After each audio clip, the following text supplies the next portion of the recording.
how the Obama administration has sought to win support for the Iran nuclear agreement. The hearing coming after a New York Times profile of Deputy National Security Advisor Ben Rhodes, in which Mr. Rhodes talked about efforts to create an echo chamber. The Committee on Oversight and Government Reform will come to order. Without objection, the Chair is authorized to declare a recess at any time. Today's hearing is entitled "The White House Narratives on the Iran Nuclear Deal." I think this is important that we take this up and deal with this situation as we get going. There's three items I'd ask unanimous consent to enter into the record. The first is the New York Times Magazine article, "The Aspiring Novelist Who Became Obama's Foreign Policy Guru." The second is a letter from the White House of May 16th.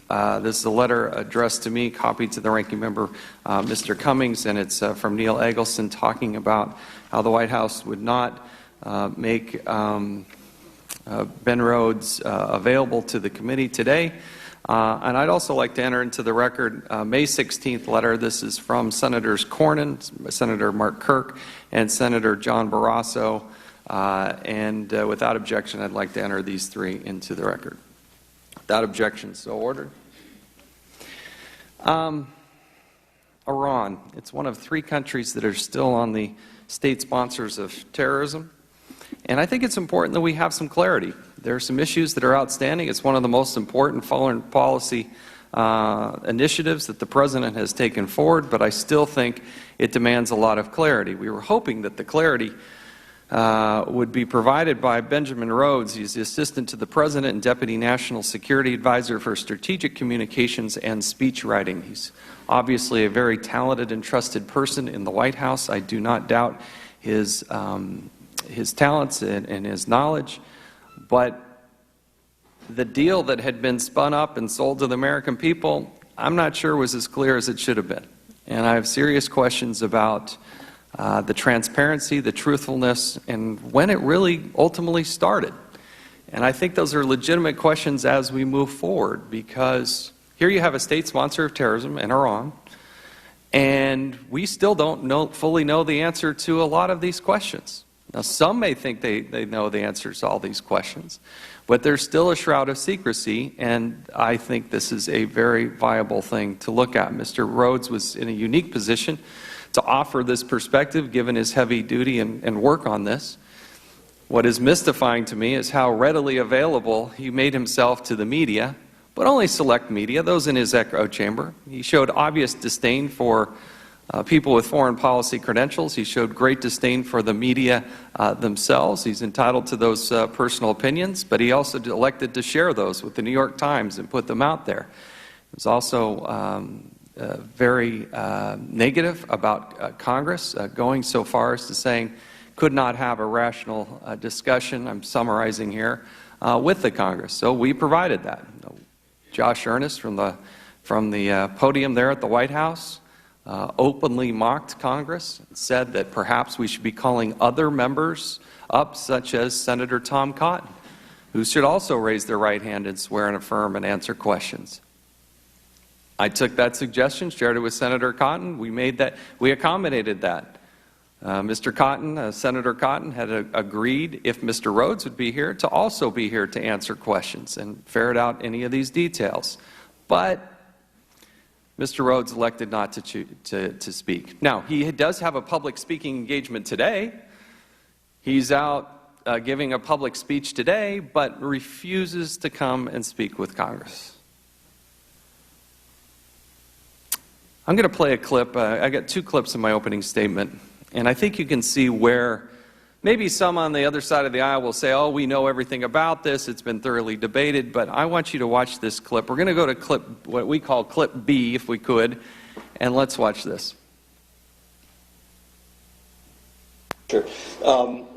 One final question on this subject. There have been reports that intermittently and outside of the formal P5+1 mechanisms, the Obama administration, or members of it, have conducted direct, secret, bilateral talks with Iran. Is that true or false? We have made clear, as the Vice President did at Munich, that in the context of the larger P5+1 framework, we would be prepared to talk to Iran bilaterally. But with regard to the kind of thing that you're talking about on a government-to-government level, no. Can I ask you just one more Yes. thing on this? I notice you have...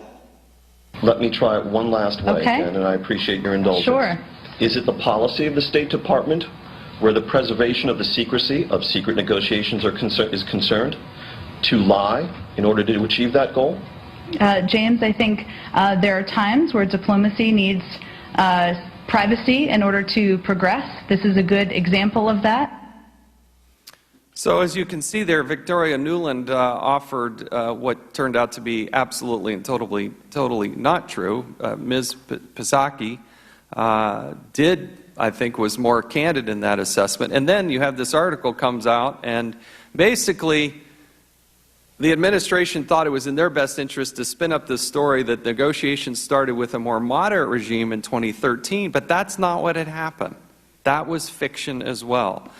I also want to talk about 24/7 access. I think the American people were led to believe that Americans with the best interest would have access and be able to see and get in there and go into these nuclear facilities 24/7. So I want to play another clip. This is clip number E, or letter E.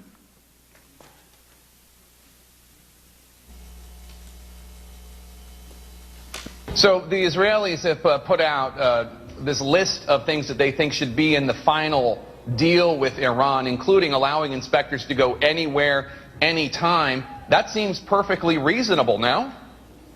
Well, Jake, first of all, under this deal, you will have anywhere, anytime, 24/7 access as it relates to the nuclear facilities that Iran has. You will also have access to... What about the military facilities? So what we'll have under this deal, Jake, is the strongest inspections regime that any country faces in the world. And what that means is if we see a site that we need to inspect on a military facility, we can get access to that site and inspect it. So if it's a suspicious site that we believe is related to its nuclear efforts, we can get access and inspect that site through the IAEA. Ben told Jake Tapper of CNN on April 6th, and I quote, "Under this deal, you will have anywhere, anytime, 24/7 access as it relates to the nuclear facilities that Iran has." Is that a lie? No, to their nuclear facilities, there is 24/7 access to Iran's to verify their compliance with the agreement. 24/7 access, anytime, anywhere. To their nuclear facilities. That's the quote you just read me, right? Yes, sir. Yeah. Now, over the past week, I have spoken at length about what exactly this deal is. I also want to make clear what this deal was never intended to be. First of all, as the chief negotiator, I can tell you I never uttered the words anywhere, anytime, nor was it ever part of the discussion that we had with the Iranians. Thanks. You can take that down. So, first of all, as somebody pointed out in our committee, I think Mr. Palmer pointed out, I don't think Mr. Kerry was the chief negotiator, but that's another point. But the second part of it is there 24/7 access? Can you access anything, anywhere, anytime? Spinning quite a different story as we go along. We've also heard a lot of numbers related to sanctions relief and dealing with escrowed oil funds. President Obama was quoted in an Atlantic article talking about $150 billion that would be going back to Iran. The Iranians say they have access to $100 billion. The Treasury Department says it's $50 billion. Secretary Kerry said they've only had access to $3 billion and then blamed Treasury. Talking about a lot of money going to a state sponsor of terrorism.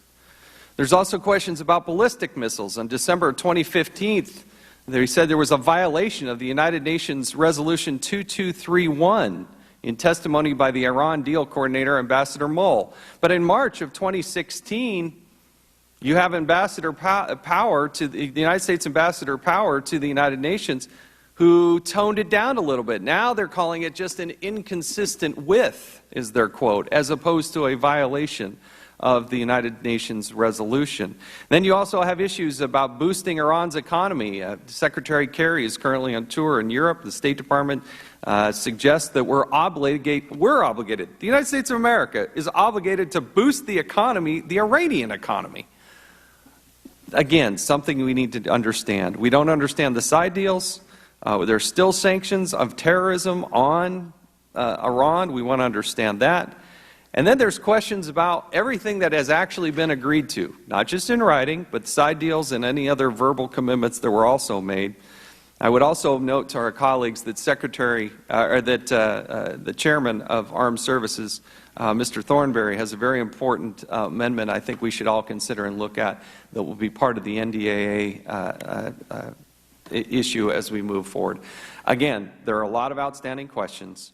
We wanted to get the person who is right in the thick of things from the White House to come here and testify.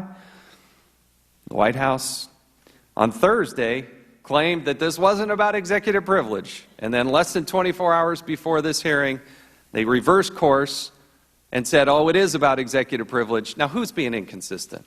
Who is being inconsistent? You have plenty of time, Mr. Rhodes, to go out and talk to all the media friends and talk to the echo chamber that you brag about in the New York Times, but when it comes time to actually answer hard questions under oath, they decide not to do it. My time has far exceeded what we had allocated. We'll now recognize the ranking member, Mr. Cummings.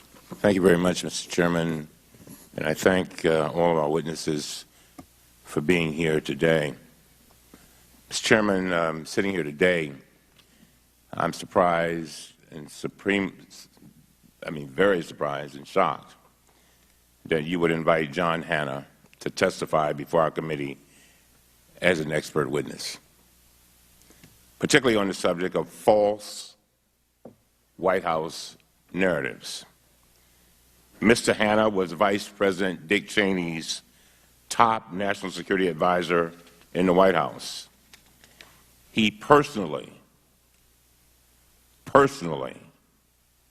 helped prepare Secretary of State Colin Powell's infamous speech to the United Nations in the run-up to the Iraq War, a speech that Secretary Powell has called a permanent blot on his record. Mr. Hannah was identified by the Iraqi National Congress as his, quote, principal point of contact, end of quote, in the Vice President's office. The INC was an organization that supplied our nation with reams of false information about weapons of mass destruction.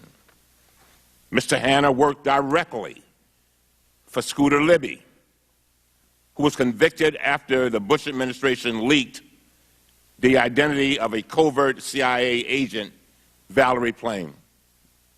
Her husband, Ambassador Joe Wilson, had publicly debunked the administration's false claims about the Iraqi nuclear program.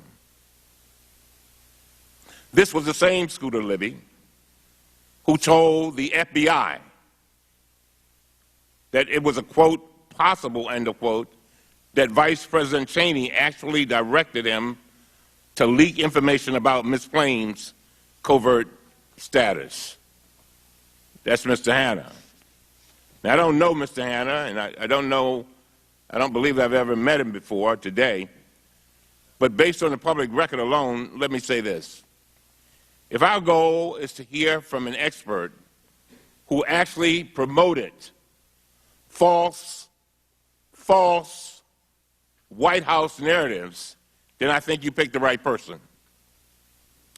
But if our goal is to hear from someone who was not involved in one of the biggest misrepresentations in our nation's history, then you picked the wrong person. Listening to John Hannah criticize anyone else for pushing a false White House narrative is beyond ironic. He and Dick Cheney and their colleagues in the White House wrote the how-to manual on this. The profound tragedy here is that thousands of U.S. service members from our districts were killed in Iraq, and thousands more sustained terrible injuries. The American taxpayers have now spent hundreds of billions of dollars, even by the most conservative estimates. Unfortunately, Mr. Chairman, you rushed to invite Mr. Hannah without consulting anyone, In fact, this entire panel has been stacked with hand-picked witnesses who all oppose the Iran agreement. He did not invite prominent Republicans like Brent Scowcroft or Richard Lugar.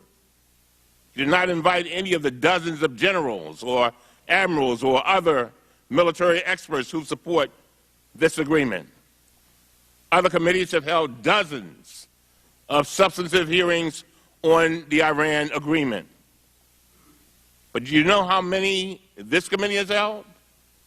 0. The Subcommittee on National Security held one last November, but that was it.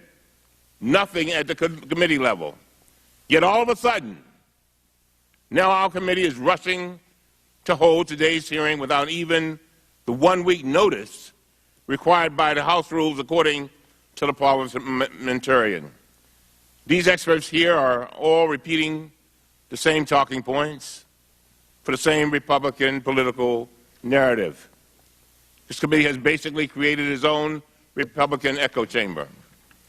With respect to Ben Rhodes, I'm struggling to understand the allegations against him.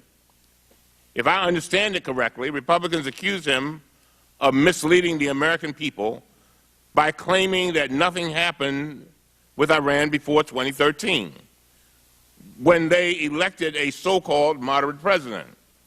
Republicans claim that if the Americans just knew the president was working towards an agreement before 2013, they would have rejected the deal.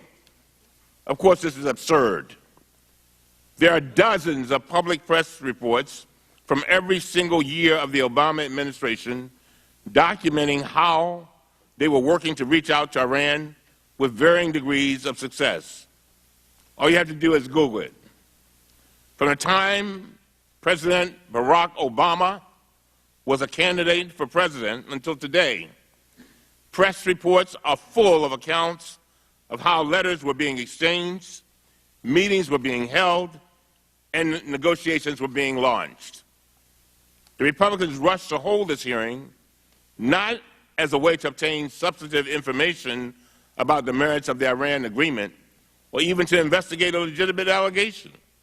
Instead, this hearing is exactly what it purports to condemn: a partisan narrative designed to mislead the American people. That is not just ironic, that is hypocritical. With that, Mr. Chairman, I yield back, and I thank the witnesses again for being here. Thank the gentleman. The prime witness that we had invited, Mr. Rhodes, from the White House, has declined to come before the committee. We're disappointed in his failure to appear. Chair also notes that contingent upon Mr. Rhodes appearing, an invitation to appear was extended to the Honorable Tom Cotton, a United States Senator from the state of Arkansas. This was done at a request of the White House. Given that Mr. Rhodes had refused to appear before the committee today, the distinguished senator from Arkansas is also excused. Mr. Chairman. Yes, gentleman from South Carolina. I have an inquiry. Yes. Is Mr. Hanna here? Yes. Well, then why didn't Mr. Cummings ask him the questions? He'll have a chance to ask Mr. Hanna whatever questions he wants to ask him. We don't have a chance to ask Mr. Rhodes the questions we want to ask because he didn't bother to show up. Mr. Hanna did. Would the Chairman yield? Yes. I can say whatever I want to say in my opening statement. Yes, you can. It just needs to be fair. That's my point. Just be fair about it. You can say what you want. Gentlemen will state his inquiry. I just want to know if he was here.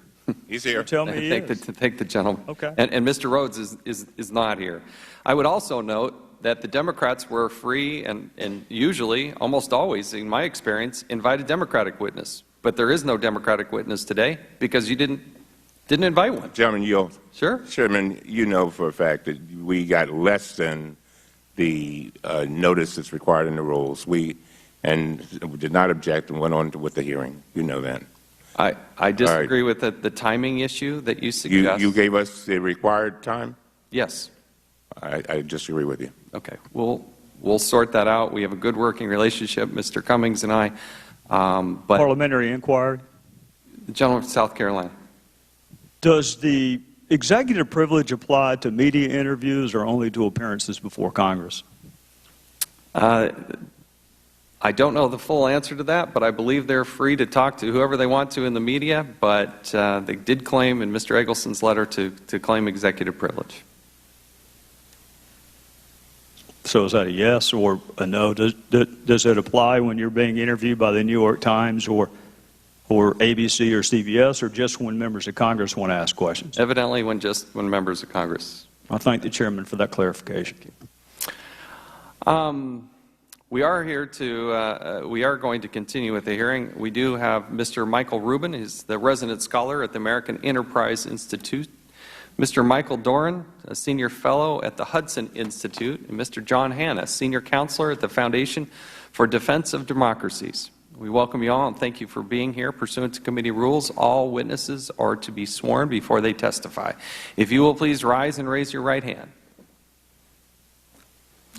Do you solemnly swear or affirm that the testimony you're about to give will be the truth, the whole truth, and nothing but the truth? Thank you. Let the record reflect that all witnesses answered in the affirmative. We would appreciate limiting your verbal comments to 5 minutes, so give us time to ask you questions. Your entire written statement will be entered into the record. Now recognize Mr. Rubin for his opening statement. Chairman Chaffetz, Ranking Member Cummings, honorable members, thank you for the opportunity to testify here today. The major Iran-related issues about which the White House misled when selling the Iran deal were verification. The JCPOA loosened the standards set in South Africa and Libya. It embraced Iran's voluntary compliance with the additional protocol when previously Rouhani had bragged that voluntary compliance allows Iran to reverse course at any time. It also ignores the problem of off-site research. Have Iranians transferred some nuclear work to labs in North Korea? Under the JCPOA, we'll never know. Another issue in which it misled was Rouhani as a moderate. Rouhani is no moderate. Loyalty to Khomeini's vision was a major theme of his campaign commercials. He stuffed his cabinet with veterans of the intelligence ministry, in effect constructing not a reformist cabinet, but a KGB cabinet. In 2005, he laid out a doctrine of surprise: lull the Americans into complacency with dialogue, and then deliver a knockout blow. Just last week, he offered full-throated endorsement to the legacy of Quds Force Chief Qasem Soleimani, Iran's master terrorist. It also misled about who benefits inside Iran. The real tragedy of the deal is it pumps money into the coffers of the Revolutionary Guard.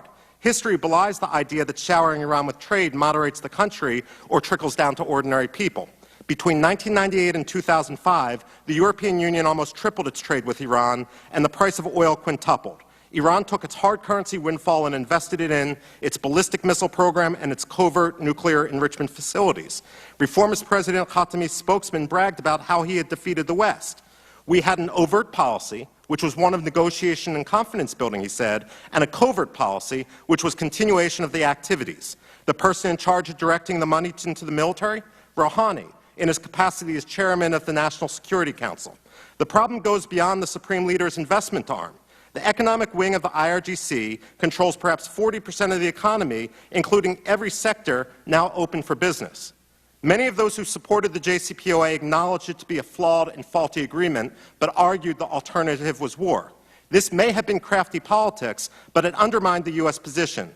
By creating a binary choice between the JCPOA and war, Rhodes removed credibility to the notion that the Obama administration envisioned the best alternative to a negotiated agreement. This played into Iranian hands because they knew no matter what they pushed for, Curry would concede. The problem now is that what Rhodes did has become the rule rather than the exception. In my written testimony, I detail the long history of diplomats and politicians lying to keep diplomacy alive. Too often they blame political opponents in the United States more than foreign adversaries for the failure of diplomacy. As I document in Dancing with the Devil, a history of the last half-century of U.S. diplomacy with rogue regimes and terrorist groups, as diplomats proceed with high-level engagement, they too often calibrate it to the fantasy they have constructed rather than reality. This often leads officials to avoid congressional oversight and, on occasion, to lie to Congress. During the 1990s, senior State Department officials testified that they could draw no direct links between Yasser Arafat and terrorism to avoid triggering an aid cutoff. Declassified documents show Clinton's peace team knew their testimony was false. Likewise, in 2007, during the Bush administration, Christopher Hill, the State Department's point man on North Korean issues, presented to Congress an artificially rosy picture of the diplomatic process with North Korea in order to keep support for engagement alive, no matter the truth of Pyongyang's behavior. More recently, Diplomats advocating the New START Treaty lied, both directly and by omission, to Congress in order to avoid reporting that Russia had been cheating on arms control accords. So what to do? Rhodes has placed the security of the United States and its allies at risk. Certainly, any dissemination of falsehoods to Congress and the American people merit a broader investigation. National security and Congress's credibility are at risk. That's not enough. In the past 6 decades, the U.S. State Department has failed to conduct lessons learned exercises as to why its high-profile diplomacy with rogue regimes has seldom, if ever, succeeded. Conducting a broader review is not to criminalize policy debate. That would be poisonous and counterproductive. But if the State Department refuses due diligence, it would be beneficial if Congress would examine diplomacy leading up to the JCPOA, if only to ensure that the same mistakes are not made for a 7th time. There should be bipartisan consensus. Even supporters of the deal acknowledge serious concerns about its flaws. So, too, do most serious arms control and counterproliferation experts outside of the echo chamber about whose crafting Rhodes bragged. One final point, if I may. I'm concerned that perhaps by creating an echo chamber and solely talking to people within it, in effect what Rhodes did was create a propaganda operation in which he entrapped none other than Secretary of State John Kerry. Did Secretary of State Kerry talk to people outside the echo chamber? If not, he's a victim of Ben Rhodes as well. Thank you. Thank the gentleman. Now go to Mr. Doran of the Hudson Institute. You're now recognized for 5 minutes. Chairman Chaffetz. Sorry, microphone there, please. Thanks. Chairman Chaffetz, Ranking Member Cummings, members of the committee. Sorry, if you can move that microphone right up close and comfortable. There you go. Thank you for inviting me to address some of the problems raised by the recent profile in the New York Times Magazine of Ben Rhodes, the Deputy National Security Advisor for Strategic Communications. Mr. Rhodes admitted to the New York Times that he created a war room of some 24 detailees from around the executive branch who came to the White House and monitored all communications, all public communications about the Iran deal, communications coming out of the Capitol Hill, the think tank world, on social media and in the traditional media. He also created what he called an echo chamber. That was a network of sympathetic NGOs, think tanks, and pliant members of the press, to whom he seeded narratives, false narratives, I would say, about the Iran deal. And then he directed the reporters to these NGOs and think tanks to give seemingly independent verification to the narratives that he put out. In my view, the creation of the echo chamber and the war room does constitute a deception of the American people and of their representatives. But the question is, what exactly was the nature of the deception? And I think to understand that, we have to understand the larger policy context. And that is that the strategic goal of the president was to carry out a détente with Iran. It was to end the conflict with Iran as a necessary precondition to pulling the United States back from the Middle East, because ending the military engagement in the Middle East, I think, is the president's overall goal. Now, if the president had been upfront about this with the American people and said that he wanted to, A, pull the United States out of the Middle East, and B, make Iran part of the security architecture of the region, he would have encountered immediately a severe political backlash that would have undermined his whole project. Former Defense Secretary Panetta, former Chief of the CIA Panetta, said as much to the New York Times Magazine. Now, that's the need for a propaganda operation to deceive the American people. It's not just to misrepresent what's in the Iran deal, but to misrepresent everything else that's around it. That is the strategic goal of the president in the Middle East. I'd like to say a few words, if I may, about what I think were what is the anatomy of the deception. That is, the main lines of false narrative that the war room and echo chamber put out. And in my prepared statement, I go into more detail about this. I'll just summarize here 5 major points. Number 1, conjuring moderates. The echo chamber created the impression that Hassan Rouhani, the president of Iran, was a moderate coming to power, representing a wave of moderation in Iran, a desire to fundamentally change relations between Iran and the West. This narrative of the moderates coming to power and the need to support the moderates has been the gift that keeps on giving to President Obama's diplomacy. It creates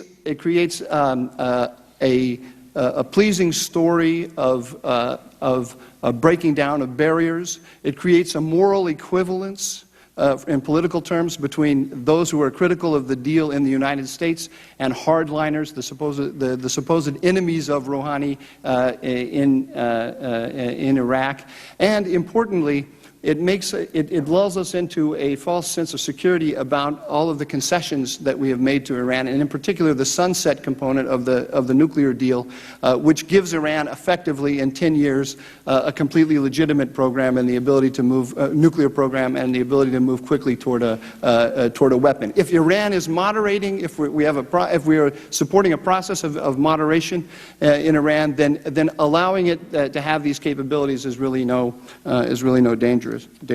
The second deception is falsifying the chronology of the negotiations, which began much earlier than the election of Rouhani. They go back to July 2012, and they were initiated by the United States. The third deception is erasing concessions from the United States along the lines of what Dr. Rubin just discussed. The fourth is hiding the regional cost. The President has in effect recognized Syria as an Iranian sphere of influence, and one of the goals of the deception of Mr. Rhodes is to prevent people from connecting the dots between the Syria policy and the Iranian nuclear policy. And the fifth part of the deception is blaming allies.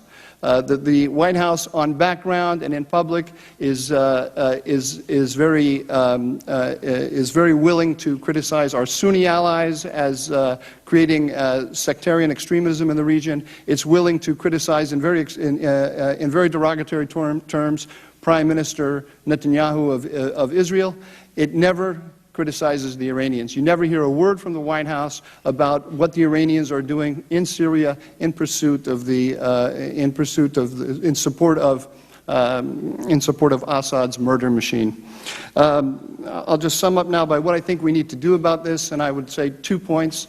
Number one, I agree with you, Chairman Chaffetz, that we do not actually know what is in the Iran deal. We still to this day don't know, and I completely agree with your assessment about the activities of Secretary of State Kerry in Europe last week. He was in Europe drumming up business for the Iranians, and the Iranians are saying that this is part of the deal.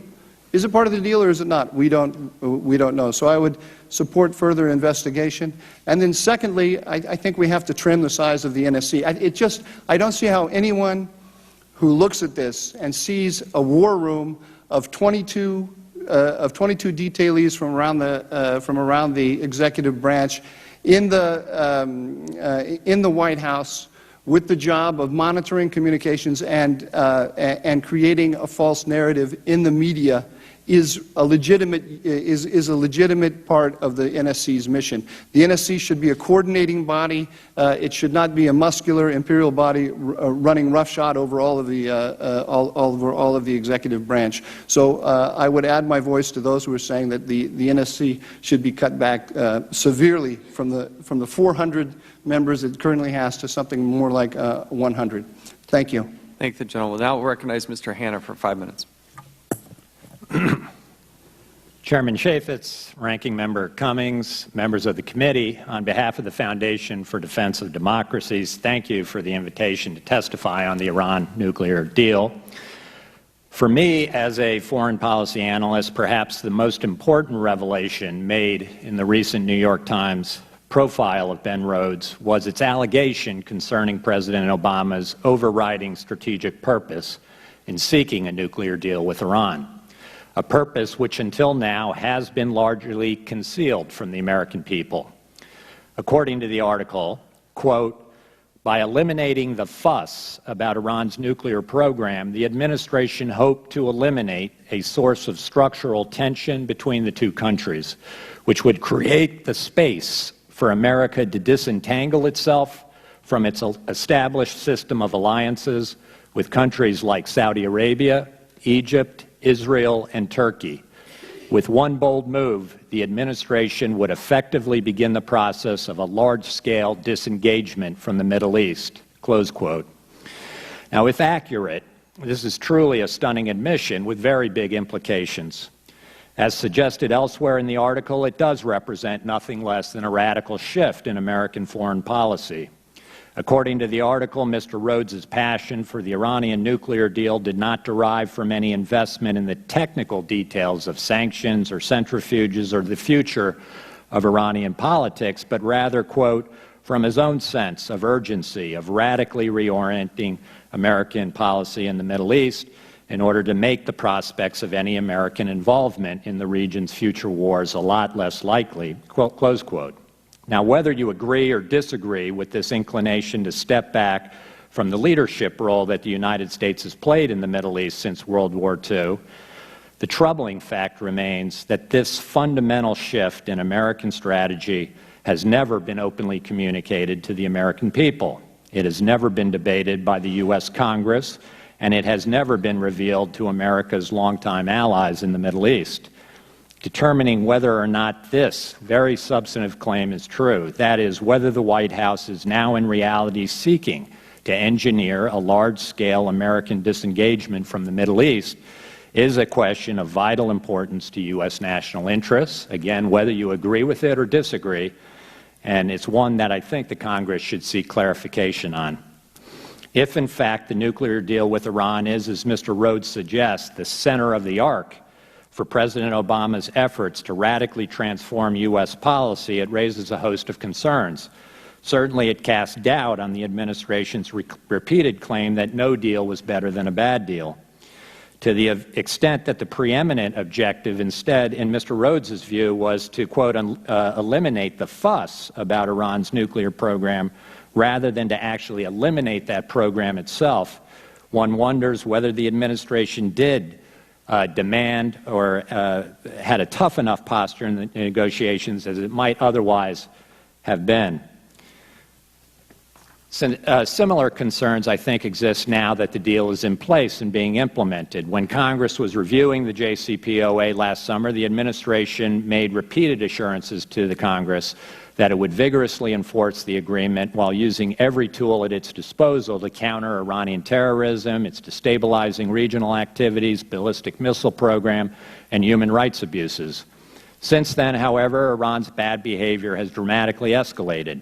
It has significantly increased its combat role in Syria. It's arrested additional U.S. citizens, conducted multiple ballistic missile tests. It's fired rockets in very close proximity to U.S. ships in the Persian Gulf, held 10 American sailors captive, and threatened to close the Straits of Hormuz.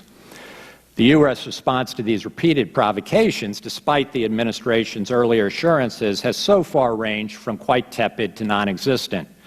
Even more worrisome, perhaps, has been the reported U.S. willingness to at least contemplate granting Iran additional sanctions relief that it failed to negotiate in the JCPOA. Specifically, Iran is demanding access to dollarized financial transactions.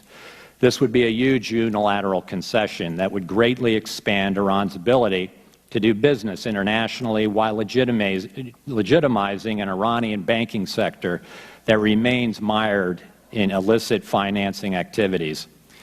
Let me close by stressing that, especially in light of the questions raised by the New York Times profile about what America's true underlying purpose is in pursuing the Iran deal, it's extremely important that Congress now hold the administration's feet to the fire when it comes to the commitment to combat Iran's continued aggression. At a minimum, Congress should do everything in its power to ensure that Iran receives no new sanctions relief in the absence of significant new Iranian concessions. And far more aggressive use should be made of non-nuclear sanctions to constrain Iran's expanding ballistic missile program and deter the Iranian Revolutionary Guard Corps from their destabilizing activities in Syria, Iraq, and Yemen. The bottom line is that the United States should not be sending Iran the message that we now place such a high premium on its continued adherence to the nuclear deal that it will have carte blanche to pursue its increasingly threatening policies in other areas that endanger our interests and those of our allies. Thank you again, Mr. Chairman, for the opportunity to testify. I know this is the place where I would normally say I look forward to your questions, but maybe more appropriately, I stand by and I'm ready to try and answer your questions. Fair enough. I think that's a fair summary of where we're at. I'll now recognize myself for 5 minutes. Mr. Rhodes, I wish we're here. He had as a unique perspective. He said some truly amazing and over-the-top things that were quoted in the New York Times. I haven't heard anything refute that. One of the ones that I think would concern all of us is this quote that he said on the 4th page of this article, at least as it's printed out, quote, "I don't know anymore where I begin and Obama ends." That's a true, if you really think and let that settle in, that's a truly stunning statement. He also said some other things that I think are very concerning. Quote, "All these newspapers used to have foreign bureaus," which I think he makes a good point on that. And then he says, quote, "Now they don't. They call us to explain to them what's happening in Moscow and Cairo. Most of the outlets are reporting on world events from Washington. The average reporter we talk to is 27 years old, and their only reporting experience consists of being around political campaigns. That's a sea change. They literally know nothing." End quote. He went on to say, Mr. Rhodes said, quote, "But then there are these sorts of force multipliers. We have our compadres. I will reach out to a couple people, and, you know, I wouldn't want to name them." And then he goes on, and anyway, it's really interesting in his approach. But here's that's one component. But you compile that on top of what you also hear former Secretary Panetta said. This is what Secretary Panetta said.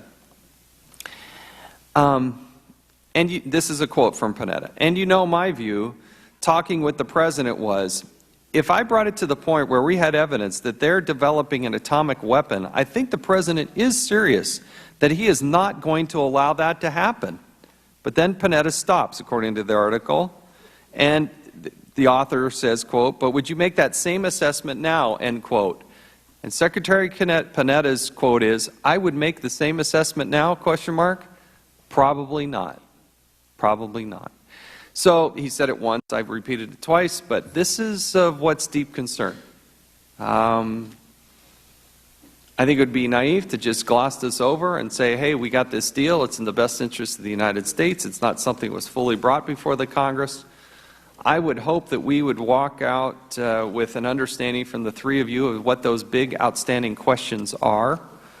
But maybe somebody could shed some light on these so-called side deals, these things where Iran has maybe made other deals. Do you have any insight, Mr. Dorn, any of you, on what these so-called side deals might be? No, and there's what we have uncovered. But as time goes on, we keep finding out more and more that wasn't in the text. And of course, the Obama administration says there is nothing else. But the Iranians are saying that there is a larger deal, in particular with regard to access to dollars and expanding their economy. And the behavior of our officials suggests that they are right. Our officials say that the Iranians are not correct, but here we have Secretary of Kerry in Europe last week, meeting with banks, trying to get them to overlook concerns about Iran's illicit activities and to drum up business for Iran. So there's a mismatch here between what we're saying and what we're doing. But what we're doing actually does match quite closely with what the Iranians are saying, and that's been a characteristic of the deal from day one. The deal has been shaped by the red lines of the Supreme Leader and not by the red lines of the President of the United States. Our red lines have dropped all along the way, and the Iranians have stayed consistent with theirs. Mr. Rubin? Very quickly, the JCPOA is almost like a timeshare agreement, where you sign the deal and then you'll only find out then what the true costs are. One of the subjects for oversight would be with regard to changing the language restricting Iran's ballistic missile work. Was it a deliberate concession, or was it the result of incompetence? What troubles me mostly is how we seem to be having become Iran's lawyer. For example, the Iranians will now complain that we are not enabling enough openings for their economy. And yet what didn't hit the Western press was last week, the Iranians, on the order of the Supreme Leader, canceled an order, $2 million for Chevrolets. And the answer was, we shouldn't be doing business with the Americans. Who's kneecapping the Iranian economy? Us or the Iranians? It's time to have the Iranians stop blaming other people and take accountability to themselves. Thank you. My time has expired. Now I recognize the ranking member, Mr. Cummings. Thank you very much, Mr. Chairman. Mr. Hanna, you were Dick Cheney's top national security advisor. Is that right? Yes, sir, from 2005 to 2009. And your office was ground zero in the Bush administration's marketing campaign to sell the Iraq war to the American people. Is that a fair statement? No, I don't think it is. As you said, we played an important role in making the first draft of Secretary Powell's speech to the United Nations. That was certainly true, but okay.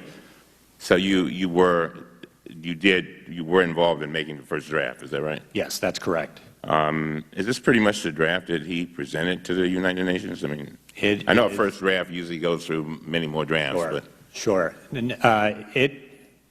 I thought there were some similarities in it. If you actually hear some of Secretary Powell's people tell the story now, they say my draft was filled with inaccurate intelligence reports that couldn't be supported by the intelligence community. So at the end of the day, they threw out my draft. Secretary Powell then spent 4 days with the highest levels of our intelligence community at Langley doing a new draft that he said was primarily based on the intelligence community's NIE. So their claim is that that my draft did not actually form the foundation of what he presented to the United Nations. Now, I'm sure, having heard that, I'm sure you probably said, let me at least listen to what he did say. Is that right? Did you read his? Oh, sure. No, yes, I did. Absolutely. And was there any mention of weapons of mass destruction in your draft as compared to the final draft of Secretary Powell? Yes, I think both of our drafts were entirely focused on weapons of mass destruction. Mm-hmm. And what would you say was the difference? Because he seemed like he was very disappointed with the information that you had provided him, and said that it was a blot on his reputation, and pretty much that he, till the day he dies, he's going to regret it. But I'm just curious. Just a correction, first of all. When he said it was a blot, I think he was talking about what he presented to the United Nations. I don't think he was talking about the draft that I presented him. It's what he did with George Tenet and the rest of the intelligence community that he ended up presenting that was obviously filled with errors. Most of it was wrong. My draft, the instruction to me when I started that draft was that you need to go look at all of the intelligence there is, including raw intelligence, which we regularly got at the White House, which were individual reports by individual intelligence sources.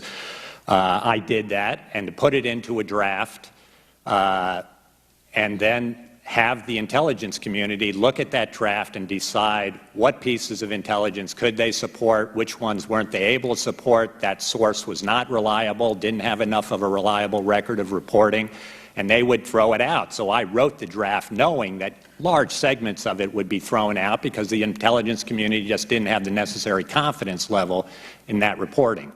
Now let me read what Secretary Powell's Chief of Staff said about your document. I take it that's the first draft. He said, Hanna, quote, Hanna was constantly flipping through his clipboard trying to source and verify all the statements. It was clear the thing was put together by cherry-picking everything, end of quote.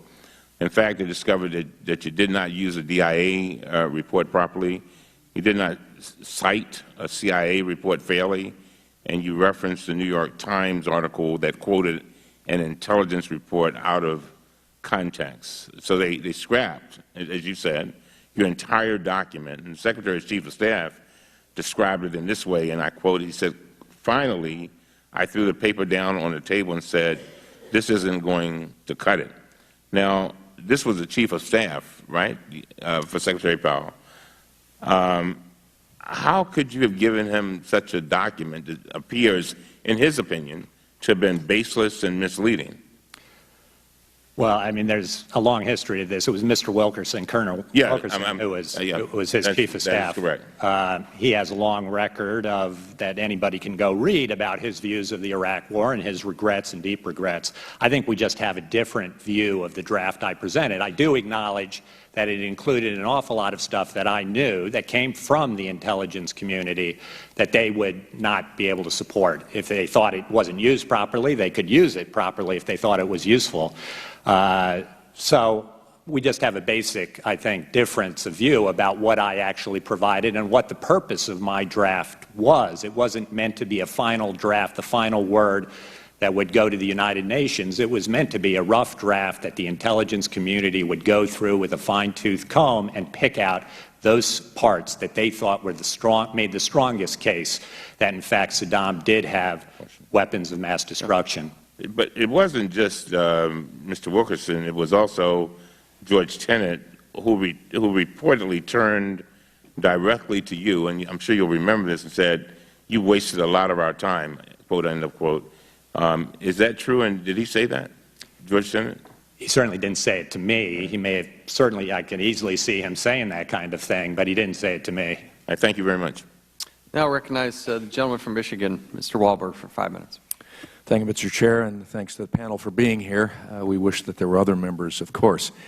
Mr. Duran, in your testimony, you discuss the need to restore checks and balances, and note that while Mr. Rhodes' behavior is scandalous, and I think propaganda is a word that you used, it wasn't a rogue operation, but that he was carrying out the will of the President.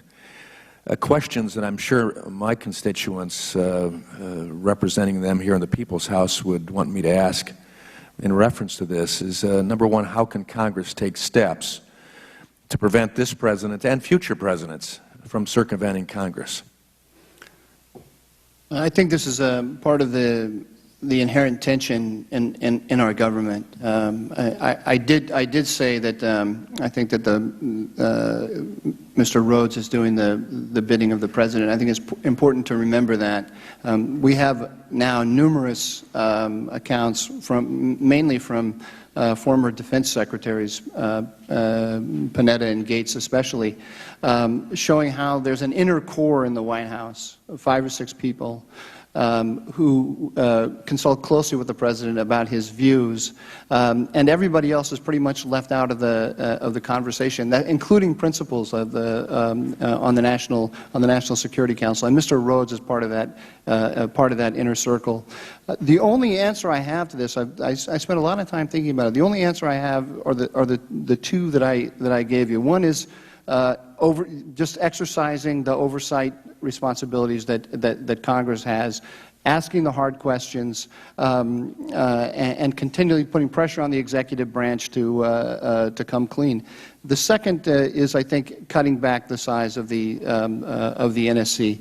It's simply wrong. I think anyone on both sides of the aisle would see that the National Security Council, created by statute in 1947, was created to be a coordinating body, not an operational arm of the government. And under President Obama, it has slipped into becoming an operational arm. And I think when you look at the war room, as described not by me, but by Mr. Rhodes, this is an operational White House. Just one last point here. There's an issue here that I think we all just need to be aware of, but there's not much we can do about it, and that is the collapse of the press. So one of the reasons why this is a threat to our checks and balances is because of the collapse of, I would say, certain informal checks on governmental power that have disappeared over the last decade, very, very quickly because of the rise of the rise of the internet. What Ben Rhodes said in that article about foreign events being reported from Washington and from the White House by young reporters who don't know anything and don't have any other sources of information except what the White House is telling them, is completely correct, and it's a danger. There's not much in terms of legislation that we can do about that, but we need to be aware of it. It's sort of a double danger because not only do those reporters not have alternative sources of information, but because all of the information is coming out of the White House, they have a special interest in maintaining good relations to the White House and reporting the news stories as the White House wants to report. Let me go on from that as well, and Mr. Rubin, you may want to jump in here as well. Ben Rhodes' assistant, in the article, in his report, his comments in the New York Times Magazine article, indicated that there were compadres involved in this, and some of those were in the think tank community as well. Who would he be referring to in the think tank and policy world? The Ploughshares Fund.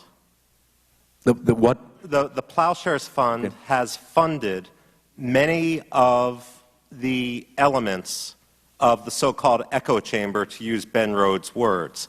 Supposedly neutral assessors, for example, in various arms control think tanks, perhaps in the Atlantic Council as well, and elsewhere, were receiving grants. Now, one can say just because one has received a grant from this high-level funder, and by the way, this funder also had provided grants to senior Iranian officials working in the United States as well, at universities and so forth. Just because they have funded doesn't necessarily mean that there's a quid pro quo, but what you will find is that anyone who has received Ploughshares funding, especially for the bulk of their grant or the bulk of their salary, never, not once, contradicted the assessment which Ben Rhodes sought to put forward.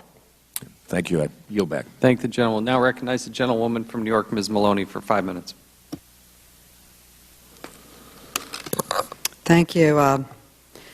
After a good deal of deliberation and research, I voted against the Iran nuclear deal. And at the time, I was hoping very much that I was wrong. But everything that has happened since and the additional information that has come forward, it literally has convinced me that I made the right decision. But I have to say, as a member who took the time to carefully study the plan before making a decision, as I believe all of my colleagues did, I had absolute, complete access to all documents. I read every document, even classified documents. Every meeting was addressed in various areas. The administration bent over backwards to provide accurate information to us. And I must say that this was one of the most hotly debated issues that I've experienced since I've been in Congress. But both sides were deeply involved in putting forward their cases. There were demonstrations, there were petitions, there were meetings, there were conferences, there were debates. It was completely and totally open to everyone to learn and to make their own decision. So my colleagues on the other side of the aisle are now taking another opportunity to attack the administration with a futile fishing expedition based on a widely questioned New York Times profile of an advisor to President Obama. I believe it's quite a stretch to suggest that the White House building a comprehensive information campaign to support a major policy, a foreign policy initiative, amounts to any way in misleading the American people. And I find it incredibly hypocritical to invite Mr. Hanna, who worked for Dick Cheney, to market the Iraq War based on false pretenses, to come now before us as an expert witness on an alleged false White House narrative. I find the hypocrisy really beyond belief. And I'd like to ask Mr. Hanna, do you know who Scott McLennan is, yes or no? Oh, yeah. Well, Scott, yes. Other people may not know. He was the White House press secretary, and he wrote a book about his experience. He explained how a small group of advisors called the White House Iraq Working Group helped sell the Iraq War by misleading the American people. And I'm quoting from President Bush's press secretary. He said the White House Iraq Group had been set up in the summer of 2002 to coordinate the marketing of the war to the public. And Mr. Hanna, wasn't Scooter Libby your boss and Dick Cheney's chief of staff? Weren't they part of the Iraq group? The vice president was, and I think Scooter Libby was. I'm not 100% sure, but I think you're right. Yeah. Well, Scott McClellan further wrote, he explained exactly how you and others misled the American people. And he said this, and I quote, "As the campaign accelerated, qualifications were downplayed or dropped altogether. Contradictory intelligence was largely ignored or simply disregarded." So, Mr. Hanna, why did you ignore and disregard evidence that contradicted your political narrative for the war? Congresswoman, I would just say that, to the extent that I got it wrong in believing that Saddam had weapons of mass destruction, an awful lot of people got it wrong. It was not a figment of the imagination. Are you saying, Mr. Hanna, are you saying that Ms. McClellan was wrong in the book when he said he misled and lied to the American people, this group? All I can tell you is that there have been bipartisan commissions that have looked at how the intelligence on weapons of mass destruction and came to the conclusion that the President of the United States did not lie about I'm not talking about him. I'm talking about McClellan. Was McClellan wrong? Was he misinformed? Was he lying? When he said that he wrote, we were misleading the American people. We downplayed any contradictory information. Congresswoman, I haven't read his book. All I can tell you is that a lot of people who know Scott very well, I don't know Scott at all, really, have contradicted his presentation. They believe he was wrong in his judgments. Are you saying that you did include contradictory intelligence showing that your case was weak or non-existent? No, I think we were instructed to write what we thought was the best case for why Saddam had weapons of mass destruction. The gentlewoman's time has expired. No, I have 21 seconds left, according to this. No, so I'd just like to close. No. You were 27 seconds over time. Okay. Thank you. All right. Now recognize the gentleman. Well, I'd like to put my closing statement in the record. It's a zinger. And it's very hypocritical, Mr. Chairman. No. Mr. Hanna's here to answer questions. Mr. Rhodes is not here to answer questions. That's what's difficult about this hearing. We'll go to Mr. Gosar now of Arizona. I recognize him for 5 minutes. Thank you, Mr. Chairman. Mr. Rubin, Mr. Doran, and Mr. Hanna, thank you for your testimony and for providing valuable information to this committee, which sheds lights on the deceptive manner in which the Obama administration sold out the American people and our allies across the globe with the Iran capitulation agreement. Even when presented with the facts, like the facts each of you have laid out in your testimony, the administration balks, doubles down, and tries to discredit anyone who disagrees with their false narrative, including me. When asked about Ben Rhodes' revelatory interview with the New York Times magazine, Press Secretary Josh Earnest dodged and decided to lambaste several members of Congress, including me, as liars, truly eliciting Alinsky's principles to their core. Why?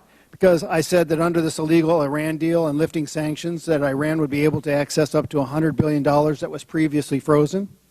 His Treasury Secretary, Jack Lew, stated that sanctions relief would be worth about $100 billion. The president of Iran said his country would get $100 billion. Despite the fact that I said something similar in September of 2015, the White House is now trying to brand me as a liar in attempting to deflect Ben Rhodes' recent statements. The point is not whether it's $100 billion or $50 billion or whether it's all at once or over a period of time. The real problem is that President Obama is funding the world's largest state sponsor of terrorism.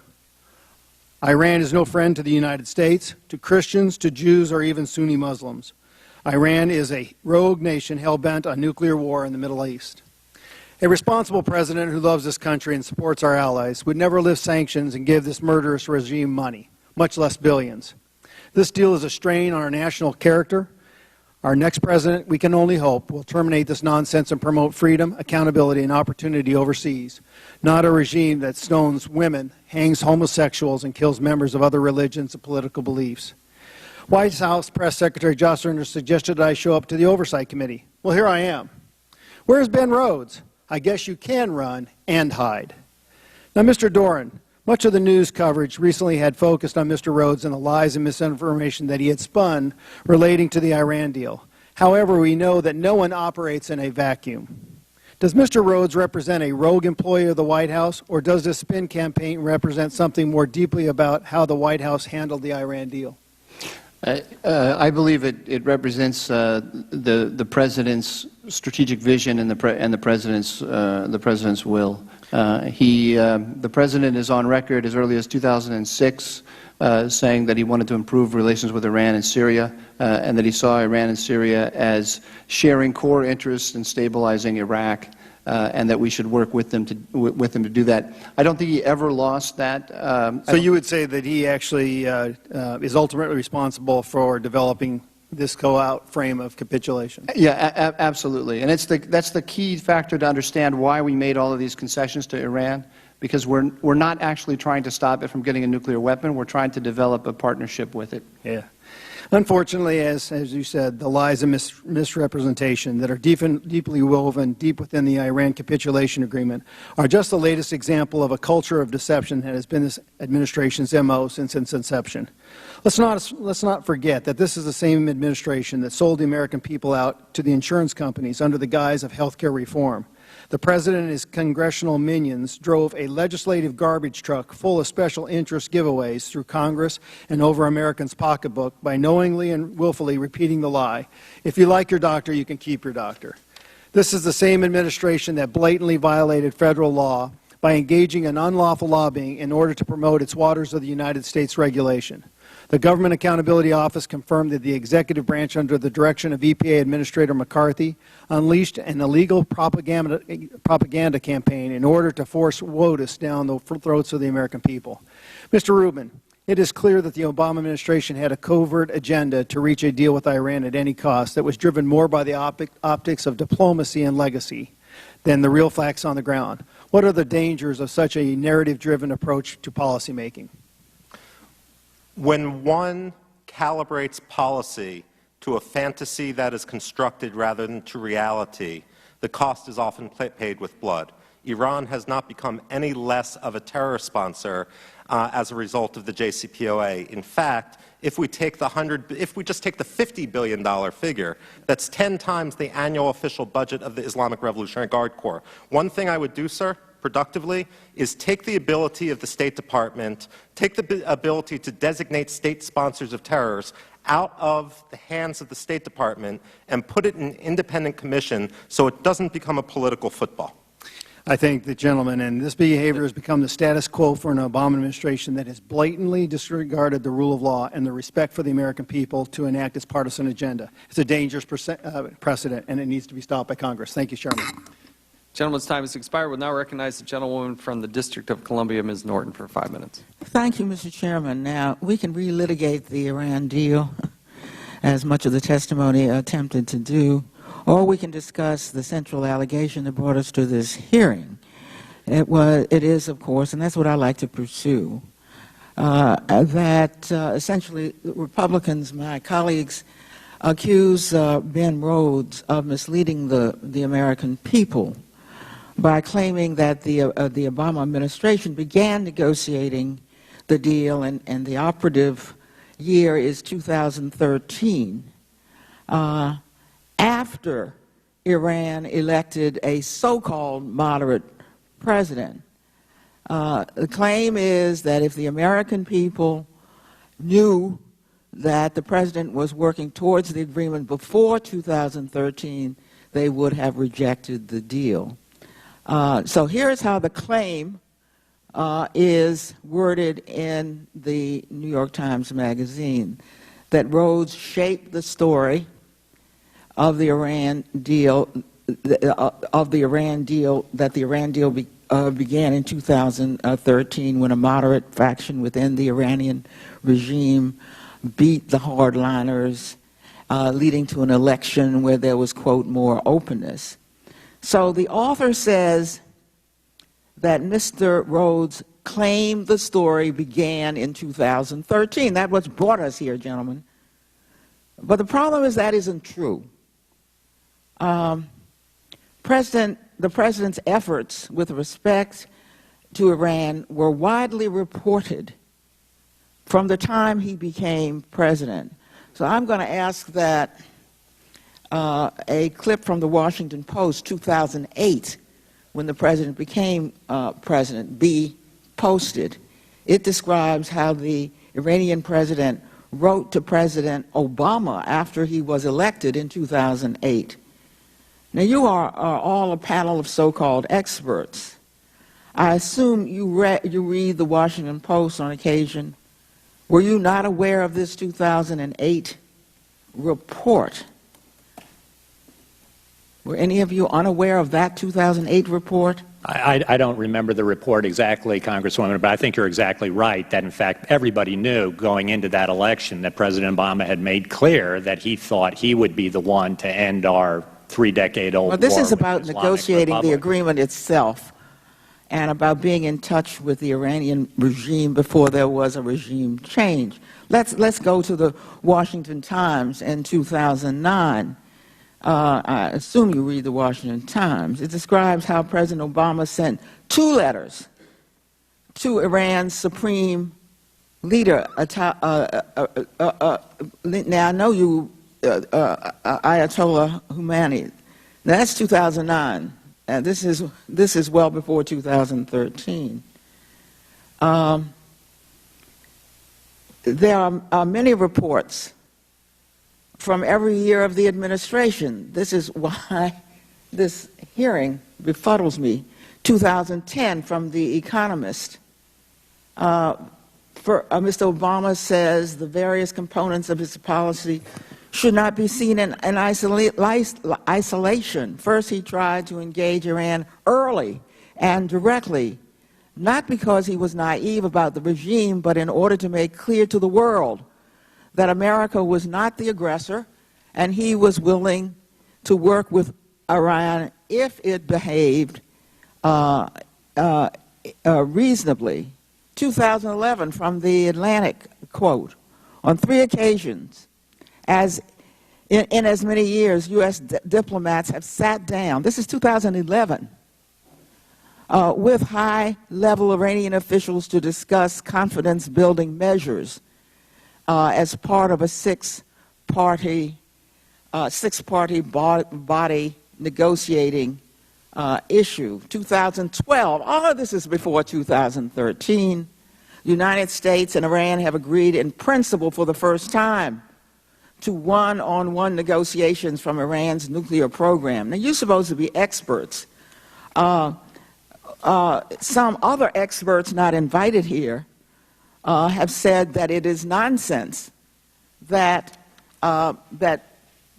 only after regime change did the president begin to negotiate. Joe Cirincione, the president of Ploughshares Fund, called it utter nonsense.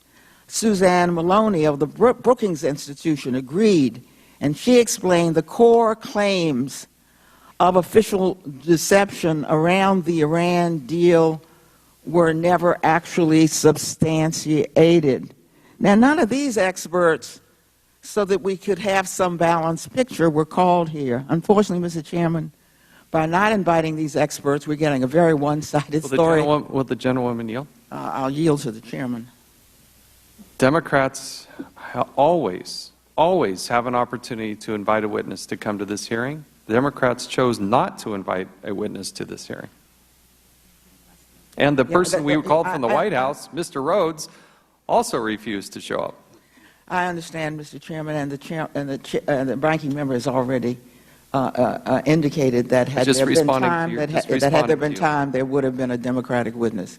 I thank you very much, and I yield back. We'll now recognize the gentleman from Ohio, Mr. Jordan, for 5 minutes. Thank you, Mr. Chairman. Gentlemen, are any of you familiar with the name Jonathan Gruber? Mr. Doran, do you know Jonathan Gruber? Do you know that name? Rings a bell, but I can't call it up. Anyone? Mr. Rubin, you know Mr. Gruber? Know the name. Know the name? You know what he does for, what his occupation is? I think he's an economist who was enlisted to help with the health care reform. Oh, yeah. Yes, sir, yes. Yeah, the famous guy who was, and you know what title he was given when he was the helping with Obamacare and the health care reform? You know what he was titled? Anyone remember? Architect of Obamacare. And, that's one thing, the architect of Obamacare and all, but he got a little notoriety in the press and actually had to come and sit right where you guys are sitting a few years ago. Any of you guys know why he was brought in front of the committee and had to sit here? I want to take a guess, Mr. Oh, basically he lied about the cost of Obama. Yes, he was deceptive, right? He said things like this. He talked about the stupidity of the American voter. He said, this is a direct quote. He's out bragging after this thing is passed. Lack of transparency is a political advantage. That's a nice way of saying if you deceive people, you might get your way, right? Might help your case. So here is Jonathan Gruber, architect of Obamacare, talking about deception, things like if you like your plan, you can keep it, like your doctor, you can keep it, premiums are going to go down, website's going to work, website's safe, emergency room, everything turned out to be false. And now we hear about another person in the Obama administration, Mr. Rhodes. He comes along, and he's given the title, according to the piece in the New York Times, the single most influential voice shaping American foreign policy. Wow, things are starting to sound familiar. And he creates a false narrative as well. Talks about this echo chamber and deceiving the press. And his derision for the press is kind of like Mr. Gruber's derision for the American voter, because he says something like, what's the line he used there? They literally know nothing, was one of the lines that I think Mr. Rhodes used in his piece. Mr. Rubin, you talked about this false choice that, I think in your opening statement, that Mr. Rhodes set up and used this echo chamber of folks who literally know nothing to further this message to the American people, this binary choice, either it's the deal or it's war. That's what he set up, right? And the thing that strikes me, Mr. Chairman, I won't take my full time here, I just want to make this point is, so this isn't the first time this administration on some big policy decision has deceived the American people. But maybe more importantly, it's not, in my judgment, the first time Mr. Rhodes, on a big policy issue, on a big concern to the American people, has tried to deceive them. Mr. Rubin, you're getting ready to say something. Go ahead. Well, I mean, the deception comes oftentimes in the way of cherry picking. If we want to look at previous Iranian offers or acknowledgments of letters, for example, what's actually interesting is when Supreme Leader Khamenei, on the 30th anniversary of the seizure of the American embassy, a seizure for which no Iranian reformist or hardliner has ever apologized, mocked President Obama for the letters he was sending and said, we are not going to talk to the Americans until they fundamentally change their position. And so one of the reasons why we need this transparency about what you're saying, is sometime around 2012, the Americans fundamentally changed their position, but didn't come clean to the American people about it. Yep, I thank you for that. Let me just finish up with this then, just to, I think, make this point. Mr. Gruber deceives the American people on Obamacare. Along comes Mr. Rhodes on the Iranian deal, uses deception to create this false choice and help get this agreement passed. And as I said, this is not the first time Mr. Rhodes has done it. It's not the first time the administration has done it. More importantly, not the first time Mr. Rhodes has done it. I think he did it on the Benghazi issue. I think he did it there as well. When he said, in the now famous talking points, which frankly became the catalyst for the formation, the reason the House of Representatives and the Speaker formed the committee, when he created this false choice between, it's not a failure of policy, it's rooted in a video. I mean, straight from the talking points. And so, again, a pattern with the administration, what appears to be a pattern with Mr. Rhodes himself, and then when he's given the ask to come testify, doesn't even have the courtesy to show up. So, Mr. Chairman, I yield back my 4 seconds. I thank the gentleman. We'll now recognize the gentleman from Massachusetts, Mr. Lynch, for 5 minutes. Thank you, Mr. Chairman, and thank you to the panel. I can't let this go. Earlier, Mr. Duran said that if only the President had been upfront about withdrawing from the Middle East.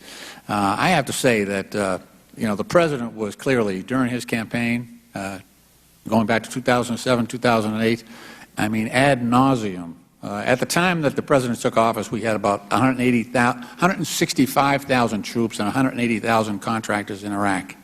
And he went on and on about the fact that he was going to get those people out of there, that he was going to withdraw from the Middle East. I think he got elected based on that claim. But he was like Trump does with we're going to build a wall, we're going to make America great again.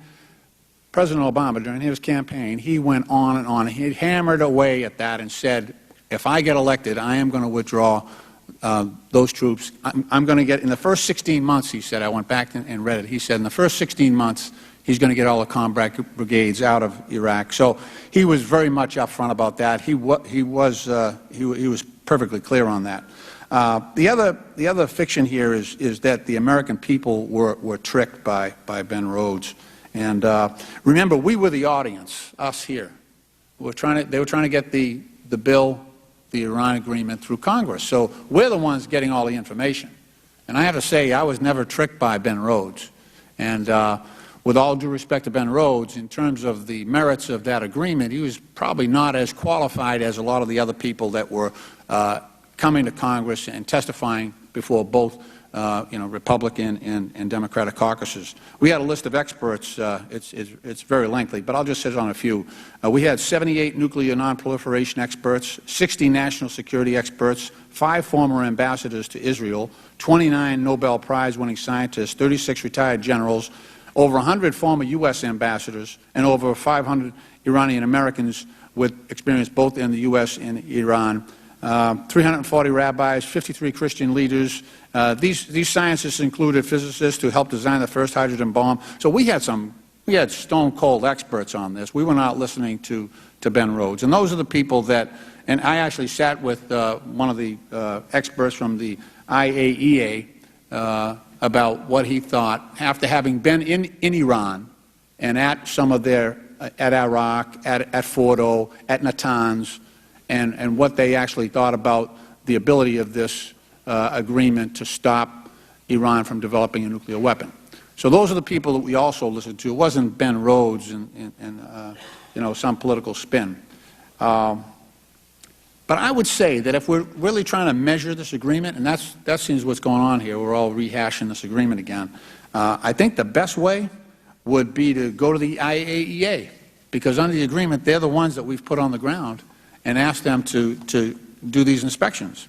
And so I would just like to, for the record, I'm going to ask to have admitted the first 2 reports, January and February, by the IAEA, the International Agency, IAEA verification for monitoring in the Islamic Republic of Iran in light of the United Nations Security Council Resolution 2231.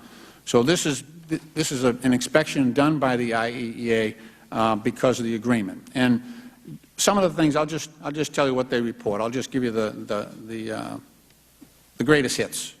They determined that Iraq, they went into ARAK, everybody thinks I'm saying Iraq, but Iraq heavy water research reactor, and they determined that Iran was not pursuing the construction of the existing IR-40 reactor.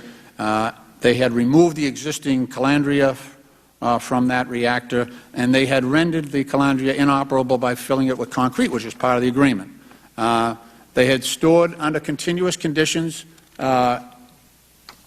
continuous agency monitoring all existing natural uranium pellets and fuel, pursuant to the agreement. They modified the fuel process line at the fuel manufacturing plant at Esfahan so that it cannot be used for the fabrication of fuel. Iran was not accumulating enriched uranium through its enrichment research and development activities. Let's say it goes on. I got 27 seconds left. A lot of good stuff in here. And these are people who have actually been in Iran doing the inspections. Iran was not, at Fordo, was not conducting any uranium enrichment, had removed all of its nuclear material at Fordo. This is all pursuant to the agreement.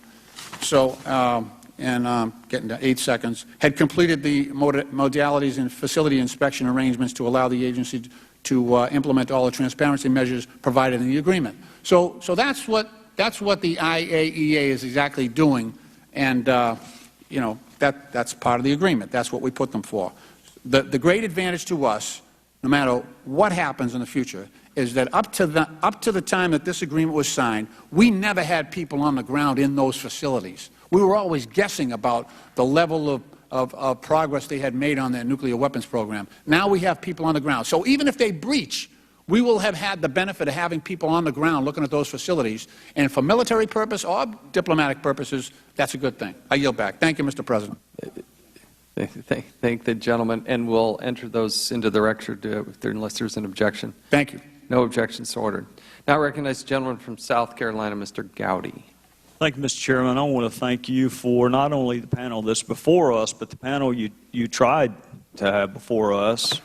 Not only did Ben Rhodes not appearing cost us an opportunity to question Mr. Rhodes, it cost us the opportunity and the privilege to ask questions of our friend and colleague Tommy Cotton. Speaking of constitutional crisis, hauling a United States senator before a committee of Congress would really have created a constitutional crisis. So good thing for us, Tommy was willing to come on his own, and it would have, the background contrast would have been interesting to me. You know, the White House is very critical of Senator Cotton and has been for several months now.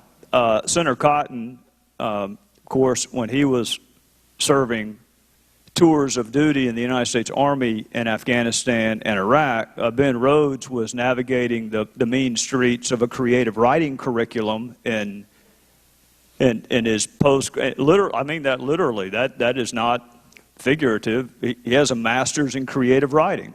And if you're interested in writing haikus and sonnets and novellas, he's probably the right guy.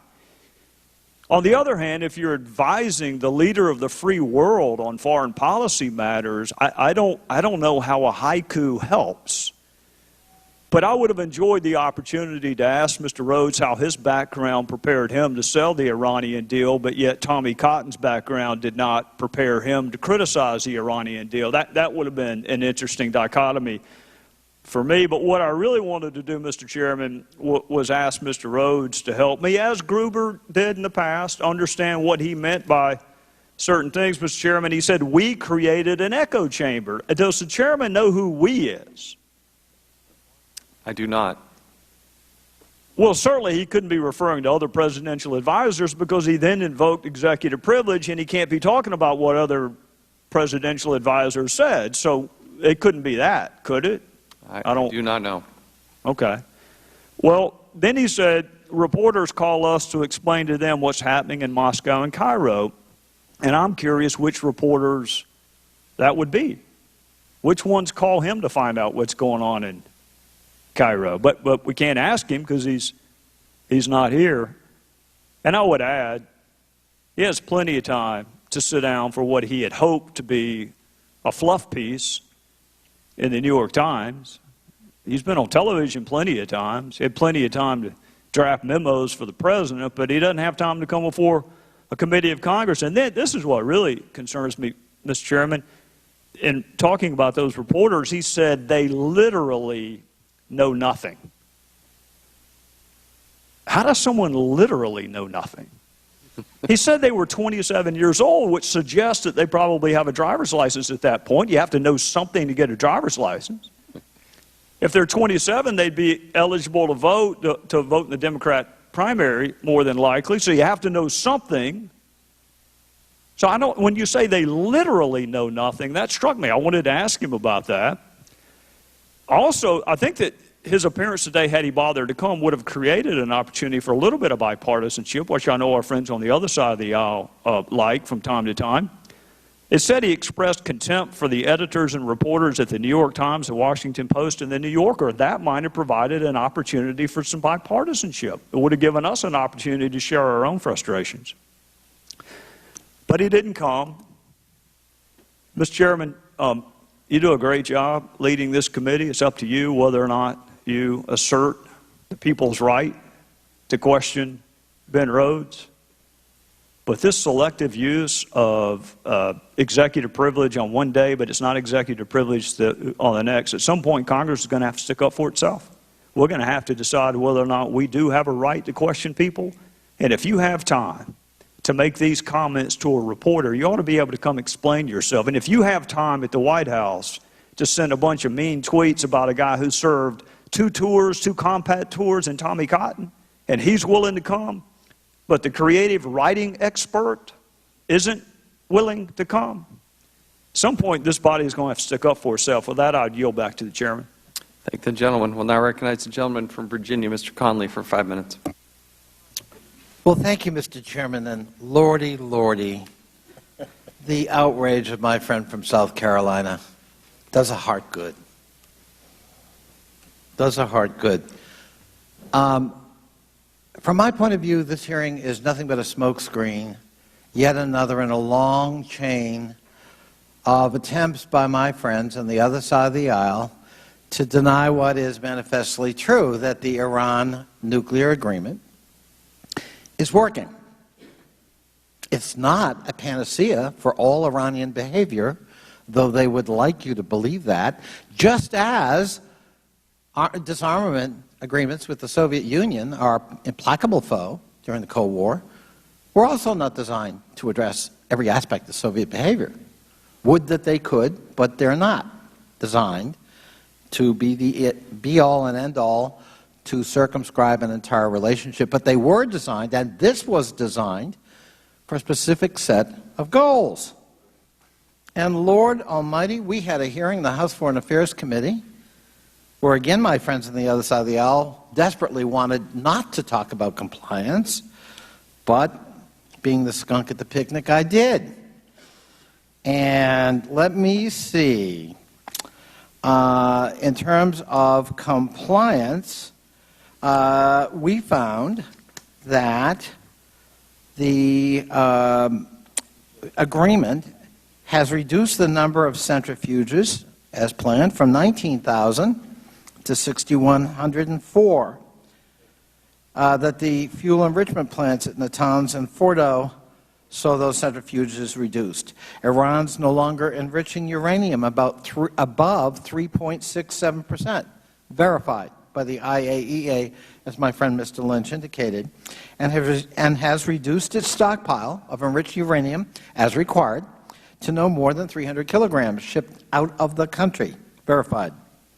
Centrifuge production in uranium mines and mills under constant surveillance, and verified.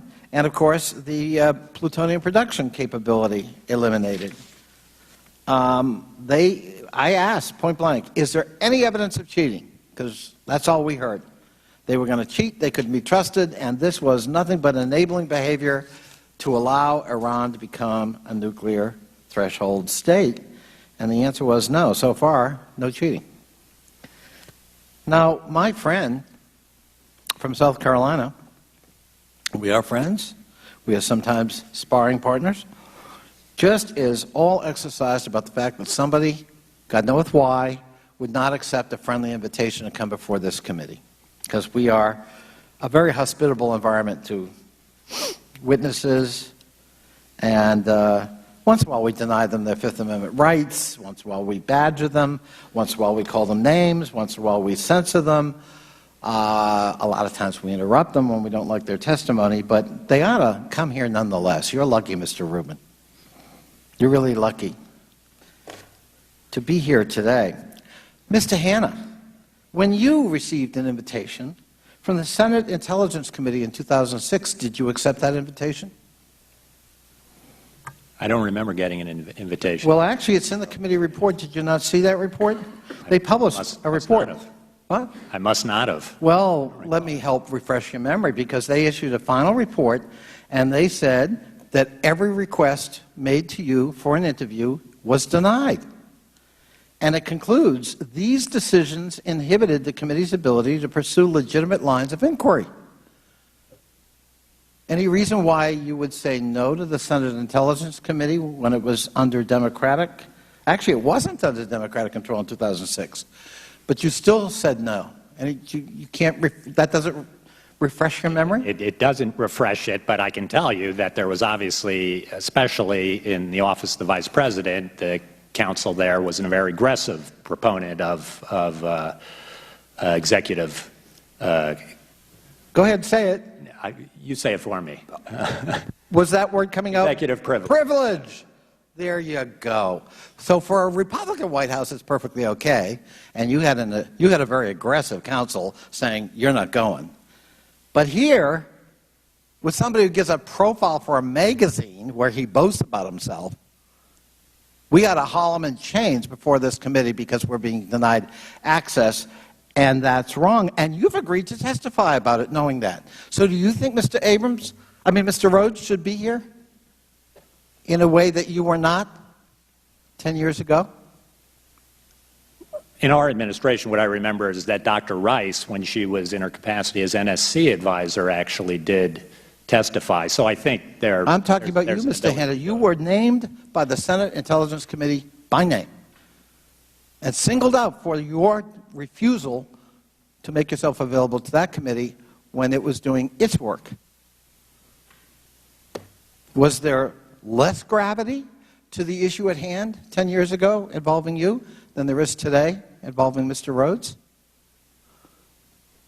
Issues were very grave in both cases, I think. I think Mr. Rhodes actually is a more influential player than I am, and he's been willing to talk about all of these issues so openly and with such contempt for so many people. Well, we're glad to have you I think here he's in today a different, talking as well. Situation. I'm sure my colleagues 10 years ago would have enjoyed having you. One good, aggressive White House counsel deserves another, Mr. Chairman. Thank you. Gentleman's time has expired. The chair recognizes the gentleman from Florida, Mr. DeSantis, for 5 minutes. Well, thank you, Mr. Chairman. This is just, I would think that Ben Rhodes would be falling all over himself to come here. I mean, he seems to think he's so much smarter than everybody. Well, educate everybody. Tell us why those of us who oppose this were wrong. Show us what we're missing. Educate the American people. I think it would have been a great opportunity for him if, in fact, he is as smart and worldly as he says. And I think part of this, yes, there's deception involved, and any time a major policy is sold to the Congress or the public, that is a major, major thing. Rhodes himself said that the Iran deal was going to be the Obamacare of the second term. And of course, with Obamacare in the first term, the president famously said over and over again, if you like your plan, you can keep it. If you like your plan, you can keep it. Not only was that not true, the administration knew at the time it would not be true, and yet they did it in order to engineer passage of Obamacare. And then with this deal, the president was in the presidential debate in 2012. He said the deal is very simple that I'll accept. They end their nuclear program. It's pretty straightforward, he says. And of course, what we see now is Iran retains really a major, major nuclear program. I believe they're on a path to a bomb at worst once the 8 to 15 years goes up. So there's a lot, I think, that's important about that, and it's important to talk about it. But I also think that some of what we're talking about with Rhodes, for example, the idea that, well, Rouhani's election really changes everything because this guy's a moderate. Never mind that he would never have been allowed to run by the Ayatollah if he truly wanted to change the nature of the regime. So you have a regime that's the world's leading state sponsor of terrorism. You have a regime which people fail to mention that they were responsible for as many as 1,500 American deaths in Iraq. They were leading the Quds Force, Soleimani. They were funding these massive EFP bombs, which took out at least hundreds of our soldiers and probably as many as 1,500. So that's the nature of the regime. And the notion that was propagated, and Rhodes is honest about it, says, look, this is an opening, it's a new, we got to take this opportunity. It's a once-in-a-generation opportunity. Well, it turns out they never believed that. They knew that this is a regime. In fact, they were negotiating with the regime before Rouhani had ever been elected. And so all that was kind of a ruse to camouflage the basic policy, and I think Mr. Doran hit on it. This is a policy that understands the radical nature of the Iranian regime, understands the hostile nature of the Iranian regime, and is doing a deal with those hardliners to effectively solidify those hardliners, and they think that that's the way to have a more peaceful world. And so the deception's important just for itself, but what it really masks, because when we were going through all this, this is the biggest thing we've done this Congress. I thought that John Kerry and the President, these people were very naive about how they conceived of the Iranian regime. Turns out they really weren't that naive. They knew exactly what we knew, and they still wanted to go ahead with it. And so that's why I think it's very, very troubling. And then we're seeing that now play out with really gratuitous concessions, such as giving Iran indirect access to the American dollar. That wasn't even called for by the Iran deal, and yet that is something that the administration is doing. And so I think that this is important. there are few, I don't think we've done an issue this important in the Congress in years and years. And so the idea that you're not up front with the American people is very important. But I think what this should allow us to do, I'd like to tease out the implications now of this policy with somebody like Mr. Rhodes. So, Mr. Doran, what's your view? I mean, it seems like the Rouhani as a moderate, they admit it's a ruse, so they knew very well the nature of the regime, and they think that effectively us unilaterally stepping back from having a confrontational posture with Iran is going to be better for the world's security? I think that's right. I think the President has a vision of the Middle East as a kind of round table now. The security architecture is a kind of round table, and we have all the stakeholders around the round table, and the Iranians are stakeholders. And the assumption is that if we start treating them with respect and respecting their interests, that they'll come toward us, and that the key assumption, I think the key false assumption here is that they share the same interests that we do, the same core interests, defeating ISIS, stabilizing Iraq, and so on. I think particularly relevant are the views of Fred Hoff at the Atlantic Council, who was President Obama's point man on Syria from 2009 to 2012. He's somebody who understands there's nobody who's been closer to the Obama administration's policies on Syria than Fred Hoff, and he has now come around to the view that President Obama has, in effect, recognized Syria as an Iranian sphere of interest, and did so in order to reach the agreement with them. Well, I appreciate it. I think the upshot of all this, the nuclear obviously very significant, but even beyond that, Iran is really emerging as the dominant power in the region. How you can see that's good for our security is beyond me, and I yield back. Thank the gentleman. Now recognize the gentleman from Pennsylvania, Mr. Cartwright, for 5 minutes. Thank you, Mr. Chairman. Mr. Chairman, at this time I'd like to associate myself with the words of Representative Lynch of Massachusetts and also Representative Maloney of New York. I don't think it's possible to overstate the amount of study that went into the Iran deal on both sides of the aisle, and it is with great regret that I see it has turned into a political football the way it has. Mr. Hanna, let me get this straight. You drew up the false talking points for Colin Powell when he spoke in front of the UN, and you wrote in the talking points that there were weapons of mass destruction in Iraq, and that was what ended up in his speech. And that you're here today to question someone else's credibility and somebody else's professionalism. Am I getting that straight? Not exactly. I'm not sure I'm questioning his professionalism. I'm questioning the tactics that he used. We based our intelligence on the intelligence that was there. It was wrong. That was a mistake. It wasn't any kind of purposeful desire to deceive or not give the American people what we thought. You told us earlier in your testimony today that you drew up that speech not knowing if it was true, knowing that it would be vetted by the intelligence community, drawing it up as a piece of salesmanship to see if anything was true, and if it was, it would stick.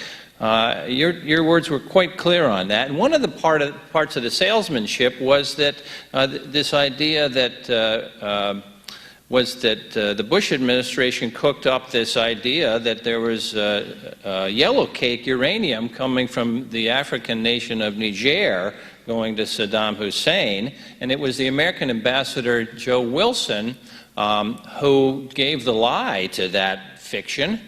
He said it was a bunch of nonsense. In fact, he wrote an op-ed in the New York Times in 2003 in July debunking the claim that yellow cake uranium was going to Saddam Hussein from Niger. But, Mr. Hanna, you were one of Dick Cheney's top national security advisors. You worked with Cheney. You worked with Scooter Libby before he was convicted. Surely you discussed Ambassador Wilson's op-ed with him, with Vice President Cheney, especially since it was contradicting one of your key talking points in selling the war in Iraq. Did you talk about Ambassador Wilson's op-ed in the New York Times with Vice President Cheney? I did not talk to the Vice President, but we did talk about it within the office and within Talk to Scooter Libby about it? I'm almost sure I did, yeah. All right. Well, Ambassador Wilson wrote, quote, "It did not take long to conclude that it was highly doubtful that any such transaction had ever taken place. He directly contradicted information that you put out publicly. In response, the Bush administration retaliated against him by publicly outing his wife, Valerie Plame, who was a CIA operative at the time." Mr. Hanna, my question for you is, what was your role in outing Valerie Plame as a CIA operative? I had no role in outing Valerie Plame as a CIA Mr. operative. Hanna, a special counsel was appointed to investigate the criminal leak of classified information. It was Patrick Fitzgerald, special counsel. He concluded that there was, and I'm quoting here, concerted action by multiple people in the White House to discredit, punish, or seek revenge against Ambassador Wilson. Do you dispute those findings? I haven't looked at him. Yes, I dispute the way that the name of Valerie Plame reached the press. It was by a person who seemed to have no desire. It was in the State Department. Deputy Secretary Armitage happened to mention her in a conversation with a reporter. Mr. Hanna, the Bush administration smeared Ambassador Wilson and his wife, ruined her career, sacrificed a national security asset in the CIA, all because Ambassador Wilson had the temerity to debunk your false claims, and he told the truth. Your boss and Dick Cheney's chief of staff, Scooter Libby, was convicted, but then President Bush commuted his prison time. That's correct, isn't it? I don't think those are the exact charge. He was never charged with releasing the name of a covert CIA operative. The second voice that you talked about, outing Valerie Plame, that was Karl Rove, wasn't it? I have no idea. I know Carl's name was in there, but I have no dealings with Karl. Mr. Chairman, I yield back. Now recognize the gentleman from North Carolina, Mr. Meadows, for 5 minutes. Thank you, Mr. Chairman. Mr. Rubin, let me come to you because as these decisions continue to get made with regards to the validity of the Iran deal, as we would call it, decisions by members of Congress hinge on very small, sometimes often minute pieces of information where they can justify going one way or another. Do you believe that some of the statements by Mr. Rhodes was a factor at all in some of the members of Congress casting their vote one way or another? Yes, and I can give you examples if you would like. Please. Well, first of all, when it comes to verification, according to U.S. law, incumbent with the Corker-Cardin Compromise, all agreements are supposed to be presented to Congress. Now it emerges that there were secret side agreements with the IAEA. One of these secret side agreements that comes into play with regard to verification is that the State Department agreed that the IAEA would not need to report to the level it had reported under sanctions, especially with regard to the possible military dimensions. So to say that the IAEA has said that verification, that Iran is complying with the deal, that's like bragging that someone is the valedictorian of the summer school class. So it becomes a major problem. It lets them off the hook, and we only found out about that afterwards because the White House kept it secret. Well, we've had sworn testimony both in a number of House committees and Senate committees where the sworn testimony by administration officials were that there are no and were no secret side agreements. Would you say that that's a credible argument under sworn testimony to make? They are lying to Congress. All right, so that's a pretty bold statement, Mr. Rubin, that they're lying to Congress. So if we go back and look at the tapes where they say that there was no side agreements in sworn testimony, do you think it's incumbent upon this committee to hold those particular individuals who gave sworn testimony in contempt of Congress? Yes. Thank you, Mr. Rubin. Let me go on a little bit further because the troubling aspect of this is for somehow members on the other side of the aisle to suggest that there is wrongdoing in previous administrations that would justify wrongdoing in a current administration. Is it your opinion, Mr. Rubin, that regardless of who the administration might be, whether it be Republican or Democrat, that it's incumbent upon them to be honest and straightforward with Congress when they are negotiating something of this type of magnitude? Yes, national security should not be a political football. So is it your sworn testimony here today that because of the talking points of Mr. Rhodes and the inaccuracy, or as you would characterize them, lying that took place, that the whole debate that transpired within Congress was based on faulty assumptions that had no relevance or relationship to truth? It was almost as if instead of looking at the whole chessboard, the White House was just directing Congress to look at 4 pieces. So if we were only looking at 4 pieces and something that is so critical to national security and to the security of our allies, Israel, do you think that it was disingenuous to suggest that some of the talking points that were coming out of the Israeli government were indeed characterized as being dishonest and not truthful? Do you think an apology is owed by this administration to that government? You know, this administration has a sorry record at this point of coddling adversaries and throwing allies under the bus. Perhaps apologies are due when domestic Washington politics got in the way of serious foreign policy discourse. I thank you, Mr. Rubin, and Mr. Chairman, I yield back. Thank the gentleman. Now recognize the gentleman from Vermont, Mr. Welch, for 5 minutes. Thank you very much. Mr. Chairman, at the heart of this is a question whether this was the one faced by the President.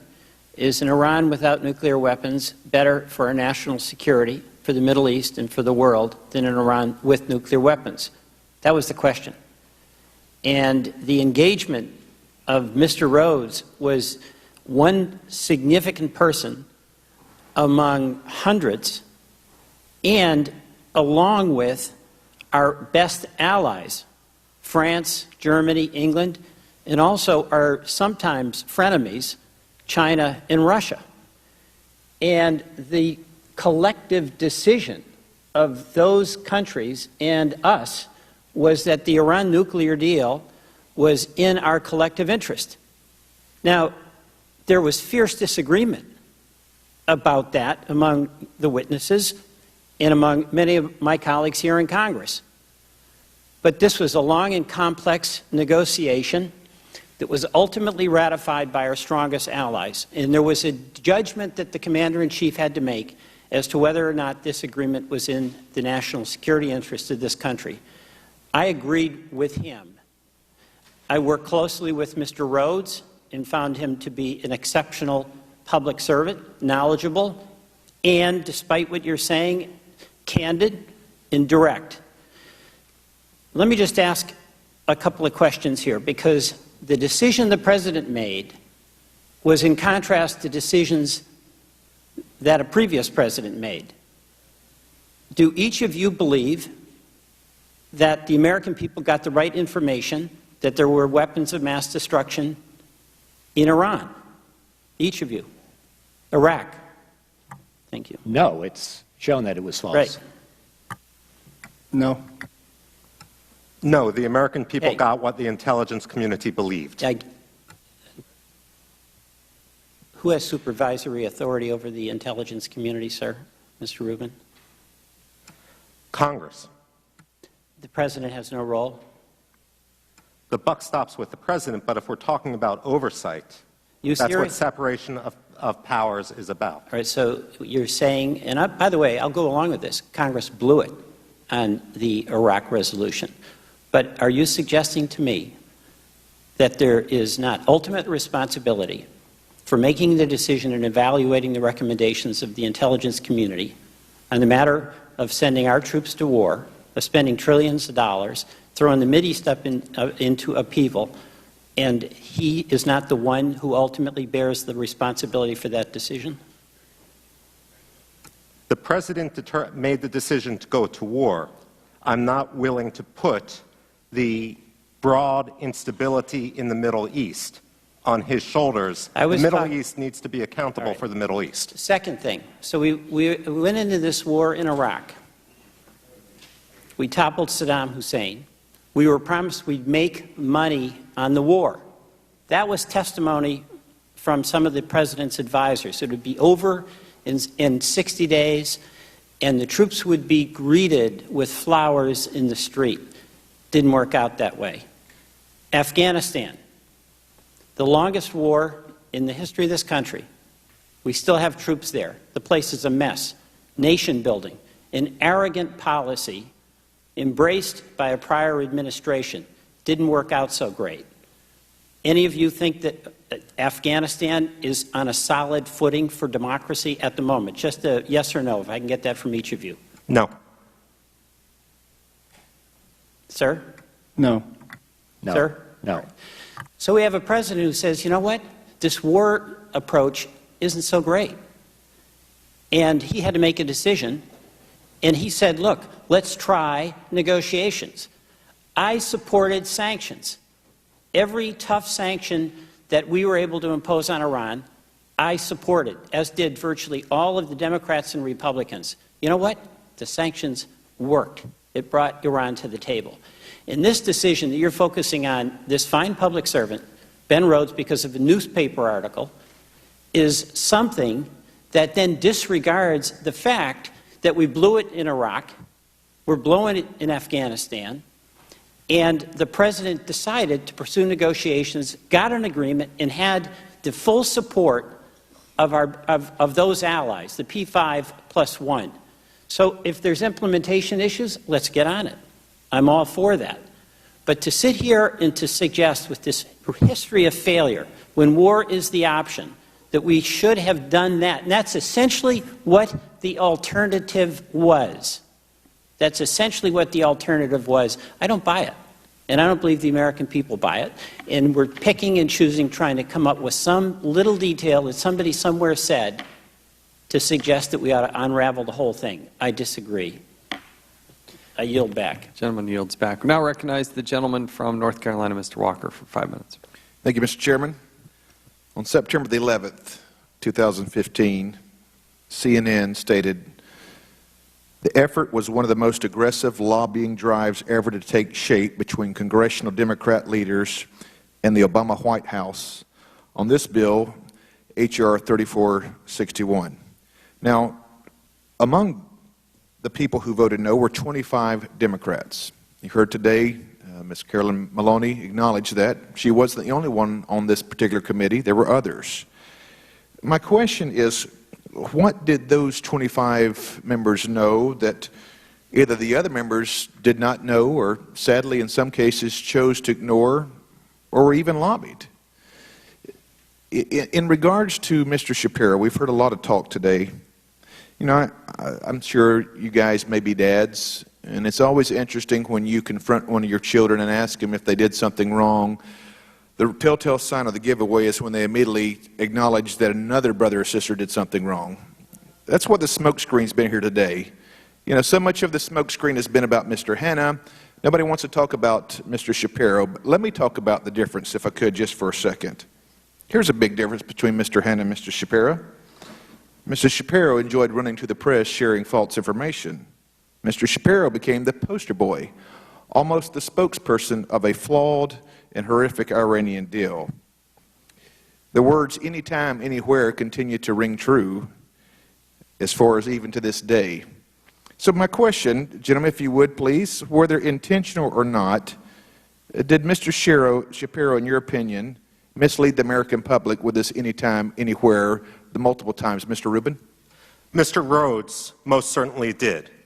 Now, the key here is that by lying about whether Rouhani was a moderate, he provided cover for the fact that the administration with 5,000 P-1 centrifuges, and that the administration never had any hope, once this agreement expired, that the resulting Iran with an industrial-scale nuclear program would be any different. And I should note, sir, that that's the number of centrifuges which Pakistan built not a bomb, but an arsenal. Thank you, Mr. Rubin. And maybe one correction. I said Mr. Shapiro, that'd be Ben Rhodes. Mr. Duran?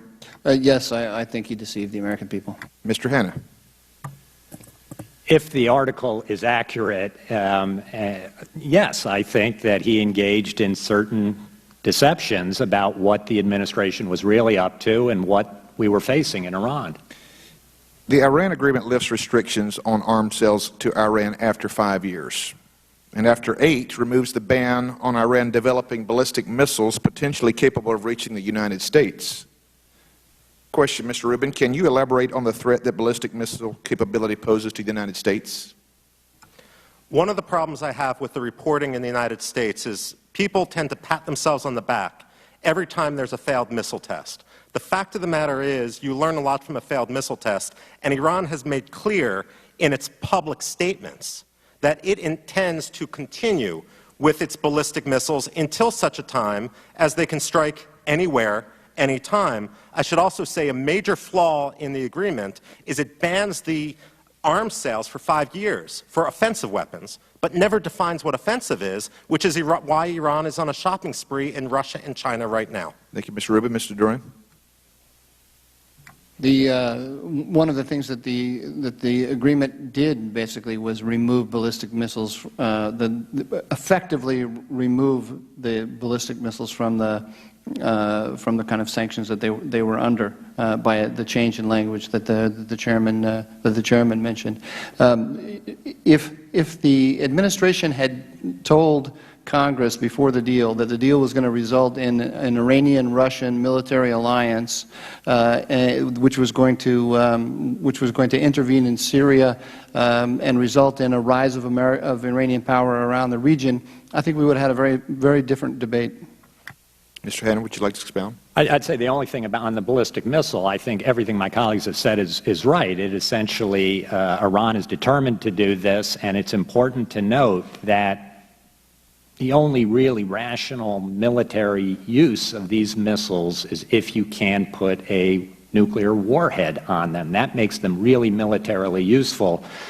And the fact that Iran is so dedicated to expanding and building out this program, including eventually an ICBM, not only being able to hit all of their neighbors, including Israel, but eventually at some point in time being able to hit the United States, the fact they've had such deep cooperation with North Korea over the years that already has an ICBM capable of ranging the United States, makes you believe that this nuclear deal is only kicking the can down the road, and they fully intend at a point in time when they're stronger and more able to stand up to sanctions and to American power to go ahead and, once restraints are lifted, to go for a nuclear weapon. Thank you, panel. With that, I yield back, Mr. Chairman. I thank the gentleman. We'll now recognize the gentleman from Missouri, Mr. Clay, for 5 minutes. Thank you, Mr. Chairman, and thank the witnesses for being here today. Mr. Hanna, you worked for Dick Cheney. You actively participated in the preparation of Secretary Powell's infamous speech to the United Nations about Iraq's weapons of mass destruction. I find it incredibly ironic that the chairman invited you here to testify about false White House narratives given your involvement in that debacle. One of the primary claims for war was that Saddam Hussein had so-called mobile labs that were roaming around inside Iraq manufacturing biological weapons. Secretary Powell showed a cartoon drawing of one of these mobile labs during his speech to the United Nations. We have a slide of it. Could someone please put it up on the screen? Oh, there it is. Those are the mobile labs. Mr. Hanna, who drew this picture? I do not know. I assume whoever in the intelligence community was responsible for the graphics for his presentation. And you used this as part of your preparation, as part of you preparing Mr. Powell for that speech? My guess is that, the issue of the biological labs would have been in whatever I provided in the draft. Okay, let me read Secretary Powell who stated during his speech to the United Nations, and I quote, "One of the most worrisome things that emerges from the thick intelligence file we have on Iraq's biological weapons is the existence of mobile production facilities used to make biological agents." What was the source of that claim, Mr. Hanna? I believe the primary source was, it was a defector. It was human intelligence. I think it was a defector. Wasn't it a source known as Curveball? I believe so, yes. Okay, Secretary Powell highlighted this so-called eyewitness account in his United Nations speech. He warned that Iraq could use these mobile labs to produce enough biological weapons, and I quote, in a single month to kill thousands upon thousands of people. Isn't that right? Is that what he said? Yes. Yeah. If you're reading it accurately, yes. But we now know that that claim was false. In fact, Secretary Powell said his claim has, and I quote, totally blown up in our faces.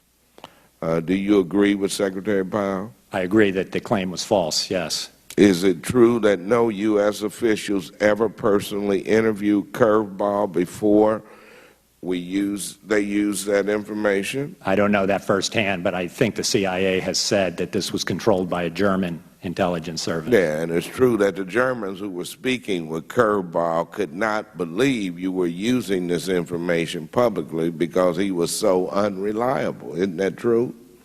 That's the claim. That was never relayed to me by the CIA. They were talking to the CIA, I think, at that time. If they said that, it wasn't a claim. It was relayed to me. Well, I have an article from November 20th, 2005 from the L.A. Times, and it says this, and quote, "The senior BND officer who supervised Curveball's case said he was aghast when he watched Powell misstate Curveball's claims as a justification for war.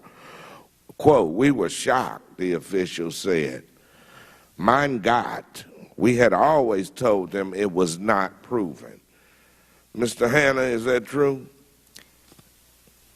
Well, I don't have any The knowledge Germans of it. warned from the beginning that this information was not verified. That's what historically is reported between their communications, between their intelligence and the CIA. That's what the Germans have claimed. But it got into Secretary's speech, to Secretary Powell's speech. You know, your narrative was at best misleading and at worst blatantly false. As a result, thousands of people were killed and injured when this nation went to war based on those false claims.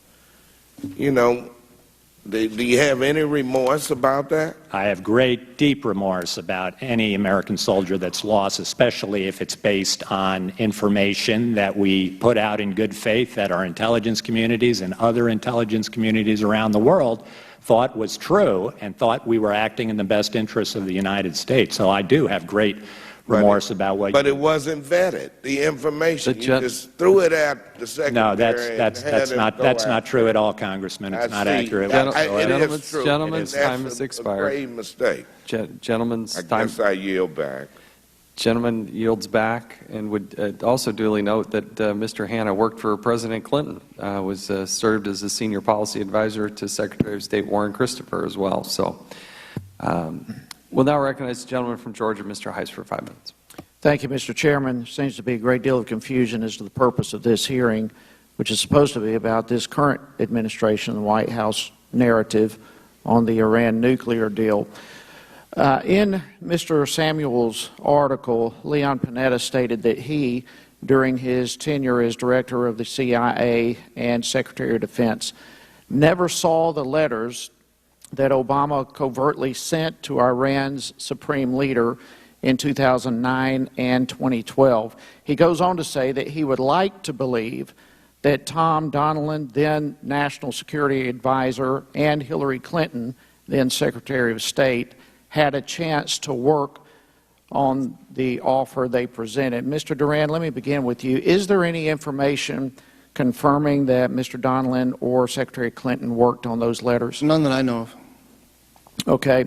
Mr. Rubin, is the circumventing, let's use that word, of relevant department and agency heads in major foreign policy decisions typical behavior for members of the National Security Council and other White House staffers? It has become a problem that has grown with time, dating back administrations. So this is common practice these days? This has become all too common, yes. Mr. Hanna? I do think something has changed in that regard. Just the fact that we have a Deputy National Security Advisor for Strategic Communications whose job is both to help develop policy, it seems, as closest foreign policy aide to the President, and the guy who is selling it, I think is worrisome. I've got to say that in our administration, you can maybe fault us for a lot, but the fact is that people like Karl Rove, who is in charge of our communications, never sat in National Security Council meetings. There was a pretty strict divide between those two. Mr. Rubin, back to you. How much undue influence do you believe that these staffers have over national security policy? As Mr. Hanna said, I believe that this administration has blurred a line that has existed over previous administrations, both Democratic and Republican. Okay, Mr. Hanna, you mentioned in your testimony earlier that with one bold move, the administration effectively made a radical shift in American foreign policy. Is that a correct assessment of your opinion? Yes, it certainly is. Yeah. Okay, the question then comes down to who ultimately is responsible for that shift in foreign policy. Would you say it's Ben Rhodes, other staffers, or the President himself? No, the policy toward Iran and toward the general retrenchment from the Middle East seems clearly to be President Obama's. He's in charge of that policy. Okay, and yet there is some influencers, appears to be in his life. Ben Rhodes, as referred to earlier, is recognized as the single most influential voice on foreign policy to the President. So what kind of role did he have in shaping this radical shift? I don't know, and I do want to have the caveat that this is the shift presented by the policy, although I think it is consistent, as Mr. Duran has said, with the general thrust of the administration's policy toward Iran and toward the Middle East since 2008. I just don't think it's been presented that way. They want to remove and distance themselves from our closest allies in the Middle East, including Israel. And what they tell our allies and they tell the American people is that their relationship is stronger than ever and they will forever have Israel's back. And that's justified by what's presented in the article. And it's that contradiction that worries me so much about what is really going on. Are we having a full and open debate about what we want to do? You've got to hand it to Mr. Trump.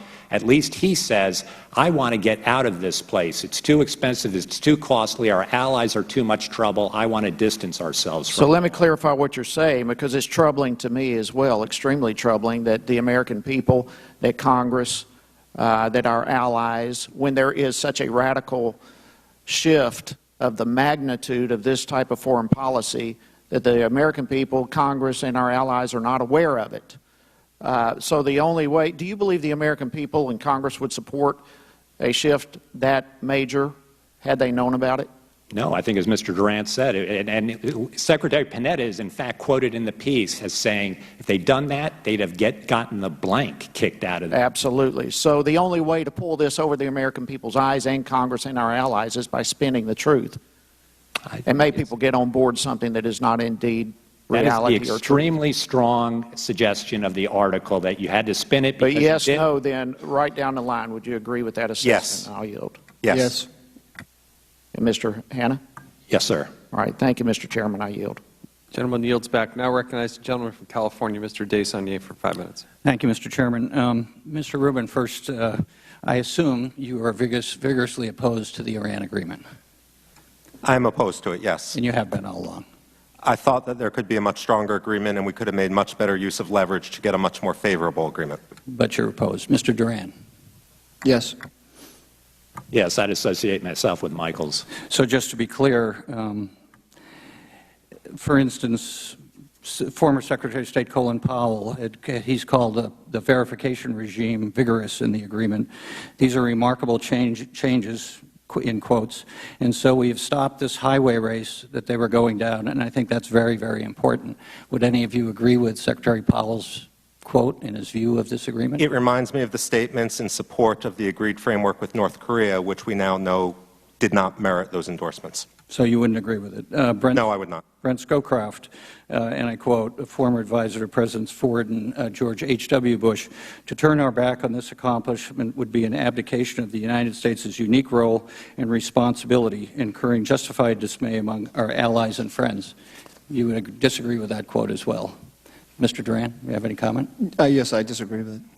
Mr. Hanna, it strikes me that in your response to some of my colleagues on this side of the aisle, comments about your role with Vice President Cheney and the agreement or the decision to invade Iraq is that it was a mistake, and you apologize for that in your own way, but we should just move on from that. Is that a misrepresentation of how you view your actions? It's somewhat more complicated than that, but too long to explain. But yes, that if the case depended on weapons of mass destruction in Iraq, that was false, and the American people didn't understand the grounds on which we were going to war to take out a guy who was a horrible dictator and a major strategic threat to American interests, that the American Congress in 1998 passed a law almost unanimously saying, the Iraq Liberation Act, saying we've got to do something to get rid of this guy. Didn't say war necessarily, but it says we've got a big problem with Iraq. We need to do something about it. But it was based, wouldn't you say, on the assumption that there were weapons of mass destruction in these mobile biological labs? No, in 1998, it was the Clinton administration. You had Secretary of Defense Cohen standing up and holding up a bag of sugar and saying if Saddam had this much biological weapons, he would kill thousands upon thousands of people, that he represents a major threat to the United States. That was the basis. But that wasn't the part of the discussion we were having as a nation in order to commit ourselves to send young Americans to war in Iraq. It was the weapons of mass destruction, which you admit now was a mistake.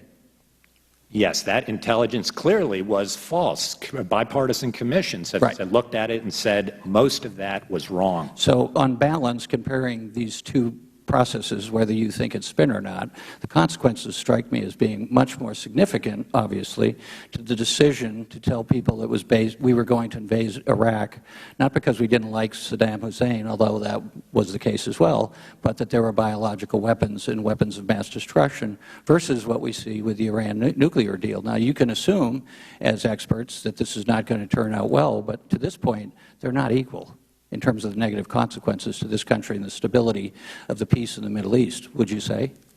I mean, how could you possibly say at this point? Listen, I would say that that you're right, that war and the death of and injury of American soldiers is a terrible, terrible price to pay. We haven't seen a lot of Americans dying, but just take a look at the Middle East right now after 8 years of this administration. It's hard to say it's better because Americans aren't dying, but 500,000 Syrians have died. Chemical weapons are being used, Russian and Iranian influence. But that all was because of a decision that you were very much a part of to get the country to go to war in Iraq. Well, you know, it's a much more complicated than that. No, it isn't. It is. Not from my perspective. I'm not an expert, but I've gone to funerals of constituents who are dead in their 20s and their teens because you and Vice President Cheney encouraged an invasion of Iraq. It was because Iranian IEDs, Iranian EFPs that killed Americans, not a narrative. And that is why it's not understandable that we're letting Iran off the hook. How did our invading Iraq stop those other actions? You've sat here and testified they continue to support terrorists in the region. We didn't invade the Gaza Strip. We didn't invade Yemen. We didn't invade Syria. And yet we see Iran on the warpath all over. And what this agreement did was take the budget of the Islamic Revolutionary Guard Corps, the hard currency available to it, and increase it by an order of magnitude. And they're doing that before. That's why we went into Iraq, is what you're saying. Yes? No? No, I'm saying you are trying to blame a narrative on the fact that Iran has been the leading state sponsor of terrorism, according to the U.S. Department of State, since 1984, and to try to somehow distract from that and distract from a narrative of false moderation is counterproductive, I would argue. I just have to tell you, in all honesty, I feel like I'm a replay or sequel of Dr. Strangelove here, and it would be nice to have a balanced discussion about this. Thank you, Mr. Chairman. I would agree with the gentleman. It would be nice to have a balanced discussion. That's why we invited Mr. Rhodes, and we invited the participation of Senator Cotton, who's on the other end of the spectrum. But when the White House refuses to make them available and Democrats call no witnesses, we can't have that discussion. That's what's a shame about today's hearing. Now I recognize the gentleman from Oklahoma, Mr. Russell, for 5 minutes. Thank you, Mr. Chairman. In dealing with the Iran nuclear issue, I'm saddened that rather than look forward to how best secure the United States from a real nuclear threat, we see a progressive attack on our entry into Iraq to cloud the issue. It is almost like the classic page from the communist playbook that advises admit nothing, deny everything, and make counter-accusation. I take exception to the twisted narrative that our entry into Iraq was based upon bad faith and false pretense. If an abusive neighbor attacks everyone in his neighborhood and then threatens them with total destruction, are we to believe, as progressives seem to, that we should sit idly by and not take action to secure ourselves from such threat? The truth of the matter is that Saddam had technical capacity to develop a bomb. In the summer of 2003, I have firsthand knowledge that the 1st Battalion, 36th Infantry, along with Special Operations Forces, they secured a zippy centrifuge, which is of the highest order for refinement of nuclear material, and it was smuggled out of Europe.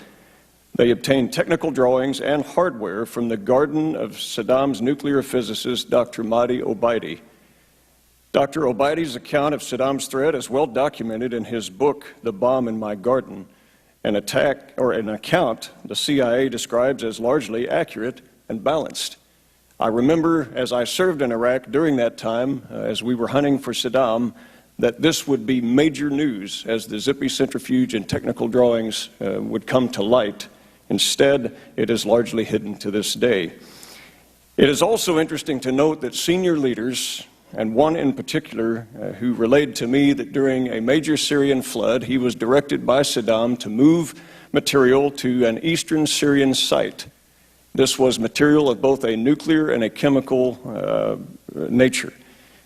It is interesting that that very site was attacked during Operation Orchard by the Israeli Air Force, and that site was completely destroyed because they were making a nuclear reactor. Again, the silence on these issues is deafening. As one of the commanders that helped track down and capture Saddam Hussein, it is very emotional for me to hear members of this Congress condemn our efforts, but it is not surprising. From day one, as we sacrificed in the field, progressives in this Congress condemned our efforts, with progressive leaders even going so far as to declare that the war was lost while we buried our friends in the field. That steady drumbeat forced us to bury friends not only there, but ship them home and put them in Section 60 of Arlington, and then we come home to watch politicians, many still in office, destroy what we fought for. They persist even today, Mr. Chairman.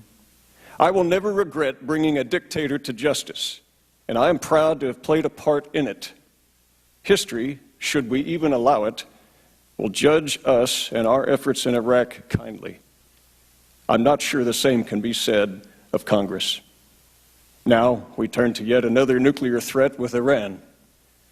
Dr. Obaidi, in reflecting on our security, stated that to succeed, quote, illicit nuclear programs share a common weak spot.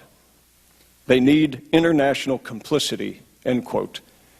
And Mr. Rhodes and this administration, it appears he provided and they provided all of it to Iran.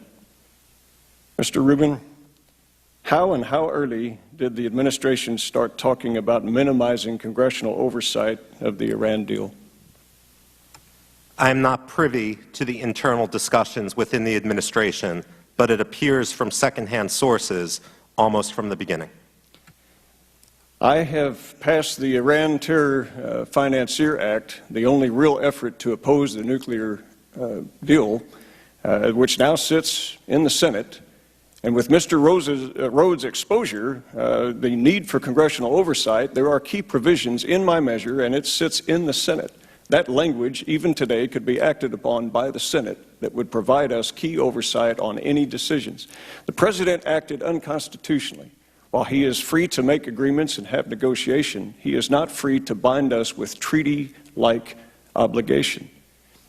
Do you think that if we pass the key provisions out of the measure that currently sits in the Senate that would increase that oversight, as was noted last week by Politico, do you think that it would be helpful in deterring and at least making what we do have better? Yes, and very briefly, the strongest, most effective actions that have been taken by Iran, both under the Clinton administration with executive orders and under the Bush and Obama administrations, have been the unilateral American sanctions rather than the watered-down United Nations Security Council resolutions, even though the Bush administration achieved a number of those as well.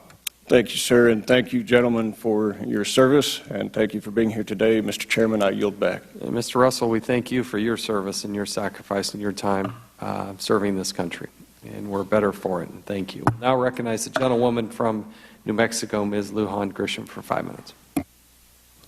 Thank you, Mr. Chairman, and thanks for the opportunity to talk about what I think is really important in this agreement and issue, which is making sure that we're holding Iran accountable, that we're clear about what those accountability issues and measures are, and not just how that's being communicated, but how that's being verified. And my only disappointment in the hearing today, Mr. Chairman, is that we are having conversations about what-ifs, but we're not talking to the folks, with no disrespect to the panel members, about really who's enforcing, who's accountable, and certainly for my constituents and the number of individuals that I spoke to with expertise in this area, either as concerned citizens or organizations and the administration and people outside of the administration, that's my core focus. And in fact, as part of a hearing of this nature, I was more concerned and more I would like information about the reductions in the uranium stockpile, the status of the centrifuges in Iran, the monitoring and detection measures that the U.S. has and that our allies have also been doing. Does anyone on the panel have any specific authority or expertise on any of those issues? Because you're directly involved in that accountability. Are we serving in government right now or in the IAEA? The answer to that is no. However, we've dedicated years to the study of these issues, and so could give suggestions if you would like. Well, and I appreciate that. For example, I've spent 30 years in the healthcare industry, and I have a variety, I think, of very credible opinions, but at the end of the day, I'm not your physician. So I can't talk to you about your specific health. And what I really think is important, with, again, no disrespect, gentlemen, one of the things I appreciate about this hearing is that we tackle tough subjects. I expect that of this committee. I expect that of the chairman, particularly in this issue, keeping America safe, being clear that we will make sure that everyone is accountable, that we're clear about what the risks are. I think that those are all incredibly valuable things for us to be paying attention to, and I can tell you that my constituents back home and in addition to the country expect that from me. But to know exactly where we are, more than opining based on, and again, no disrespect to your credentials, far better than mine on these specific issues directly. But again, I think, Mr. Chairman, we ought to be talking to the individuals who are absolutely responsible for assuring, verifying these issues so that we know exactly what we're dealing with because they're actually doing it. What could we be doing better to make sure that we're getting that information and that our accountability enforcement efforts are what they ought to be, and that we have a way, bipartisan, to weigh in to reshape them productively if need be? Anyone? I totally agree with you. I agree with everything you've said, and I think that I would like to have a discussion with those people. But the administration has worked to obfuscate this entire the agreement and all of the processes around it. And I think that's one of my main messages here. is not that I'm the expert on centrifuges or that I'm the expert on sanctions and so on. It's that those of us who would like to understand what is happening are not being given the information we need. We can't have an open and honest debate about this because we really don't have the key facts. And I think if you read my prepared statement, you'll see that I've made, I think, a pretty cogent argument to that fact. Anyone else? Well, what I would say is when surgery goes awry, oftentimes the doctors will conduct an after-action study about what went wrong. Likewise, in the private sector, businessmen will practice negotiations and look at what they might have done better. In the U.S. military, sergeants, major, and chiefs will berate soldiers for making mistakes, not for a political axe to grind, but to make them better soldiers and sailors. What the State Department has not done in the last 60 years is conduct an after-action report about high-profile diplomacy. This goes across administrations. So yes, we can say that this is what the IAEA needs to be looking for, that they need not only to be looking at declared nuclear facilities, but also undeclared nuclear facilities, that there has to be independent testing of work being conducted on Iranian nuclear military sites, and that there has to be extraterritoriality in the inspections in case Iran takes some of its lab work to North Korea. Those are all specific things which could be done, but we have to go broader and look at why diplomacy hasn't worked. Let's have the State Department be introspective. If they're not going to do the due diligence, the Congress should. And I appreciate those points, and my time is up, but in response, again, without having that expertise in this hearing, we don't have a debate based on facts, and I might disagree with you about our efforts in what I'm going to call complex and high-level diplomacy, and maybe on some points I'm not, but without having those individuals before this committee, we're ill-equipped to do that. Mr. Chairman, I yield back. I concur with the gentlewoman. That's why it's so frustrating when Mr. Rhodes, who's at the center of this, was, as of Monday, going to appear, and then suddenly executive privileges claimed, and they decide not to have him. So you're right. The Congress is kept in the dark because the administration won't share the information with us. And Mr. Chairman, the chairman's very patient with me, and this is not a place to debate that, and I appreciate the chairman more than he knows, and I mean that earnestly. But again, I'm not sure that Mr. Rhodes is the right person, but we do. We need to continue to have an effort to get facts so that we're not speculating about where we are in enforcing this agreement. And that's all of our responsibility. So thank you, Mr. Chairman, for again giving me maybe the last word. And thank you for being patient with me today, sir. Thank you, gentleman. We'll now recognize the gentleman from Wisconsin, Mr. Grothman, for 5 minutes. Microphone, please. Microphone. Could we have slide 3? Okay, better read it over here. The easiest way for the, okay, this is a quote from a New York Times article. The easiest way for the White House to shape the news, explained, is from the briefing podiums, each of which has its own dedicated press corps. But then there are sort of these force multipliers, he said, adding that we have our compadres. I will reach out to a couple of people, and you know, I wouldn't want to name them. I'll say, hey, look, some people are spinning this narrative that this is a sign of American weakness. Well, since he won't name them, Mr. Dorn, you want to take a shot at who is he speaking of when they talk about the administration's compadres in the press who helped them spin the White House narrative, and who in the press do you think he's kind of referring to there? I wouldn't want to speculate on individuals. I would just note that in general, the major newspapers and the major networks have supported the line coming out of the White House. And one of the things that Mr. Rhodes drew our attention to, and I think it's important to focus on, is the blurring as a result of the fact that newspapers and networks are reporting foreign news from Washington. We have this blurring now of opinion and news, so that the line that Mr. Rhodes is putting out finds its way into news articles, and then it also finds its way into opinion columns at the same time, which then they have a kind of mutually reinforcing effect. But we also find at the same time that only about 13% of Americans actually believe what they're hearing anymore, and I think we can draw our own conclusions about that. Well, having been here for 14 months, I don't believe anything I read in the paper around here. But by major papers, do you believe like the New York Times, the Washington Post, would you consider those the major papers you're talking about? Yes, you can see, like, I'll give you an example. Recently, the Saudis put to death this cleric, Nimr, a Shiite. The line that you got universally in the newspapers, in the news articles, and in the opinion pieces, and then on the networks, was that there's a huge Saudi sectarian escalation which is destroying relations with Iran.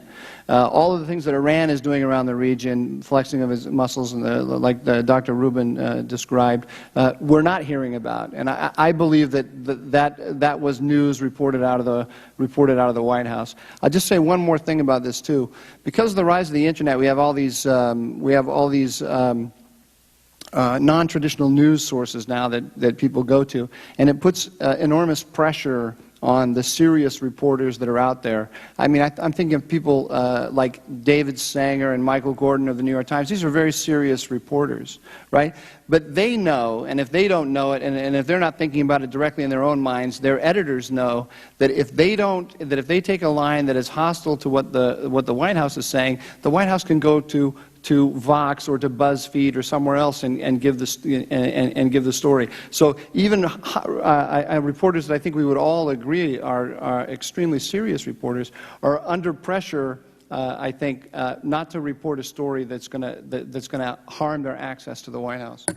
Okay, and just so we understand, we mentioned the New York Times and Washington Post by name, but because they feed the Associated Press, just because I don't get the New York Times and Washington Post doesn't mean that that's not the article that I'm getting, say, in almost any other major newspaper around the country, correct? Yeah, it replicates itself. It replicates itself immediately. Okay. Now, when he talks about his compadres, do you have any opinion if he's talking about anybody in the think tank or policy world? Well, the two that were mentioned in the article were the Ploughshares Fund and NIAC. But it's not hard.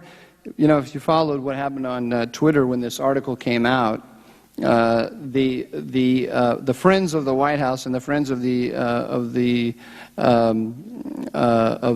echo chamber, you could identify the echo chamber by seeing how they pounced immediately on the article, picked out one or two little facts that they could criticize, and built a whole, I think, specious argument that the author had a political agenda in this, and then that narrative then was spun out of social media and into the mainstream media.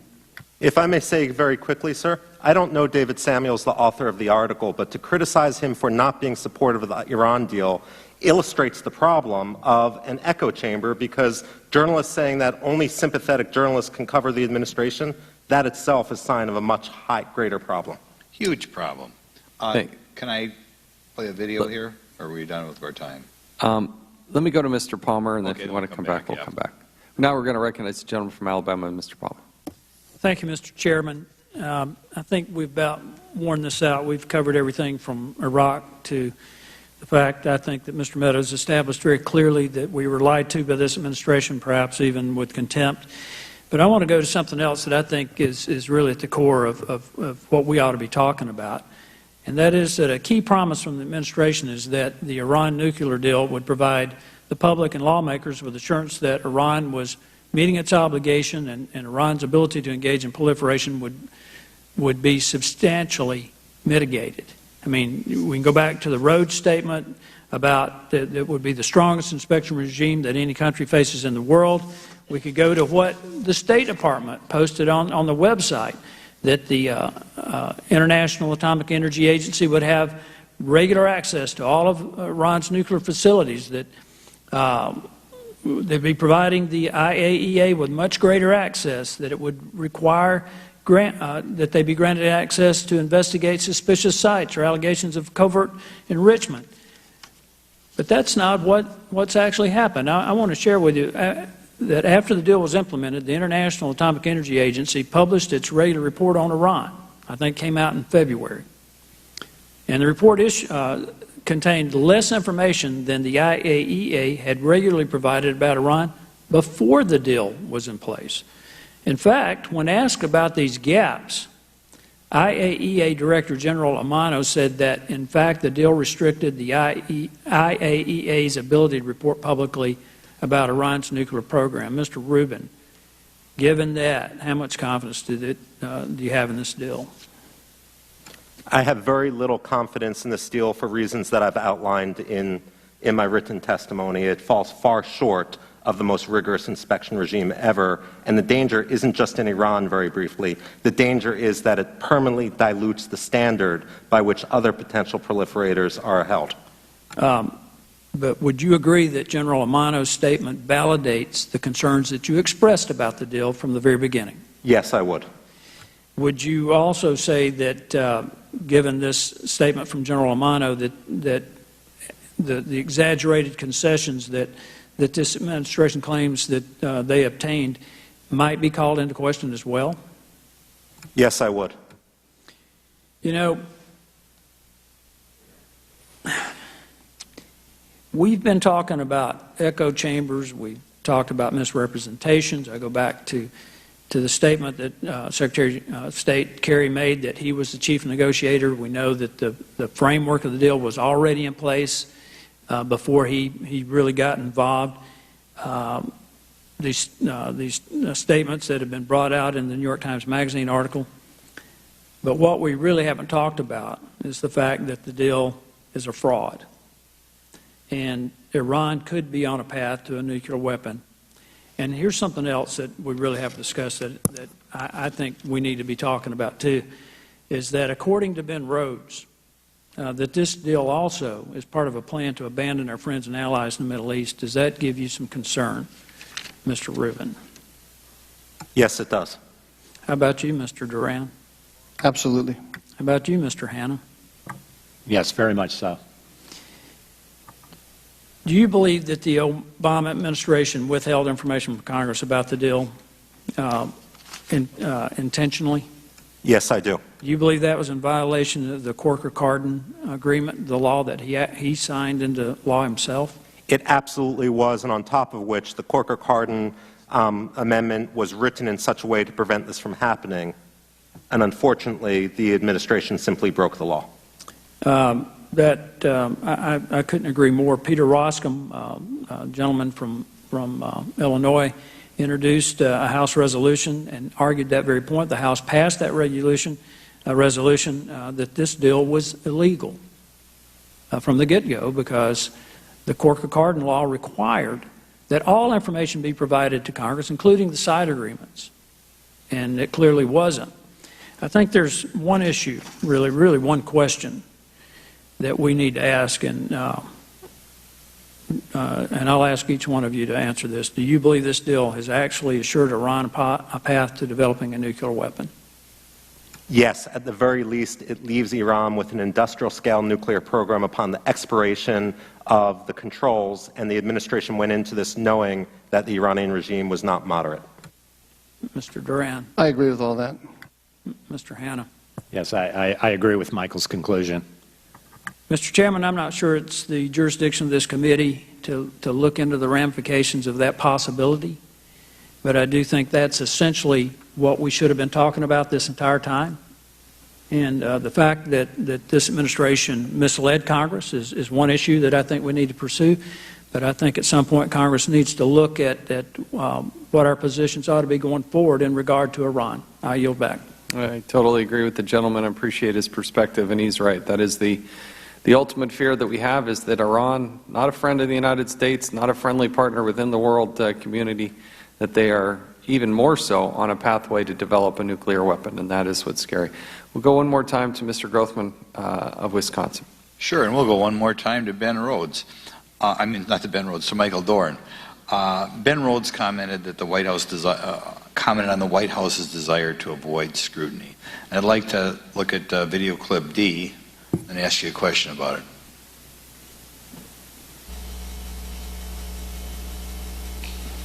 And we're already kind of thinking through how do we structure a deal so that we don't necessarily require legislative action right away. And there are ways to do it. Okay. How do you feel the process circumvented the transparency with Congress? They structured the deal so that they could take it to the Security Council and effectively move out on it before Congress ever really got to look at it. And there's a second dimension to what we just heard that's disturbing. That was Ben Rhodes talking to a group of progressive activists and telling them what was coming down the line and giving them the talking points about how to support it. I mean, what you just heard was Ben Rhodes talking to the foot soldiers that are going to create in his echo chamber. Tell us again who those foot soldiers are. I'm sorry? Tell us again what you described those.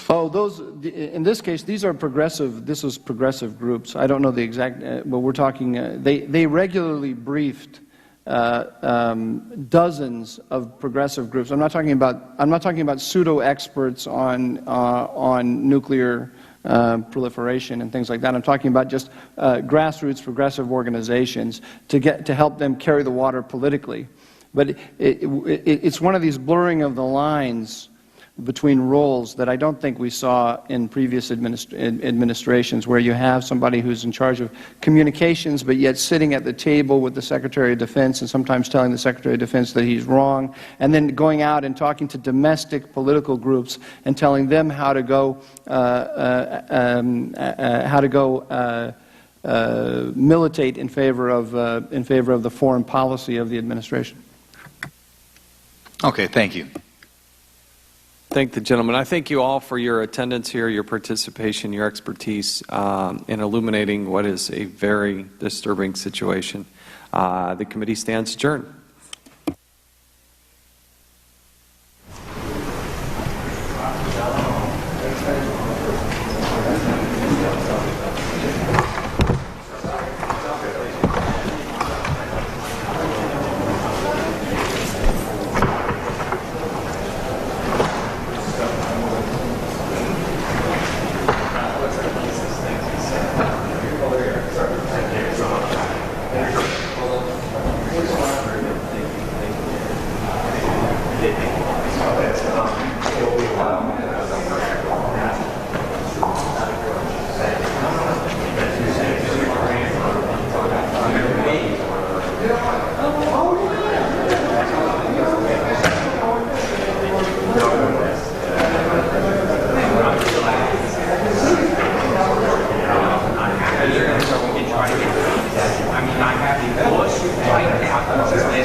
Well, coming up later today here on C-SPAN 3, we'll show you a hearing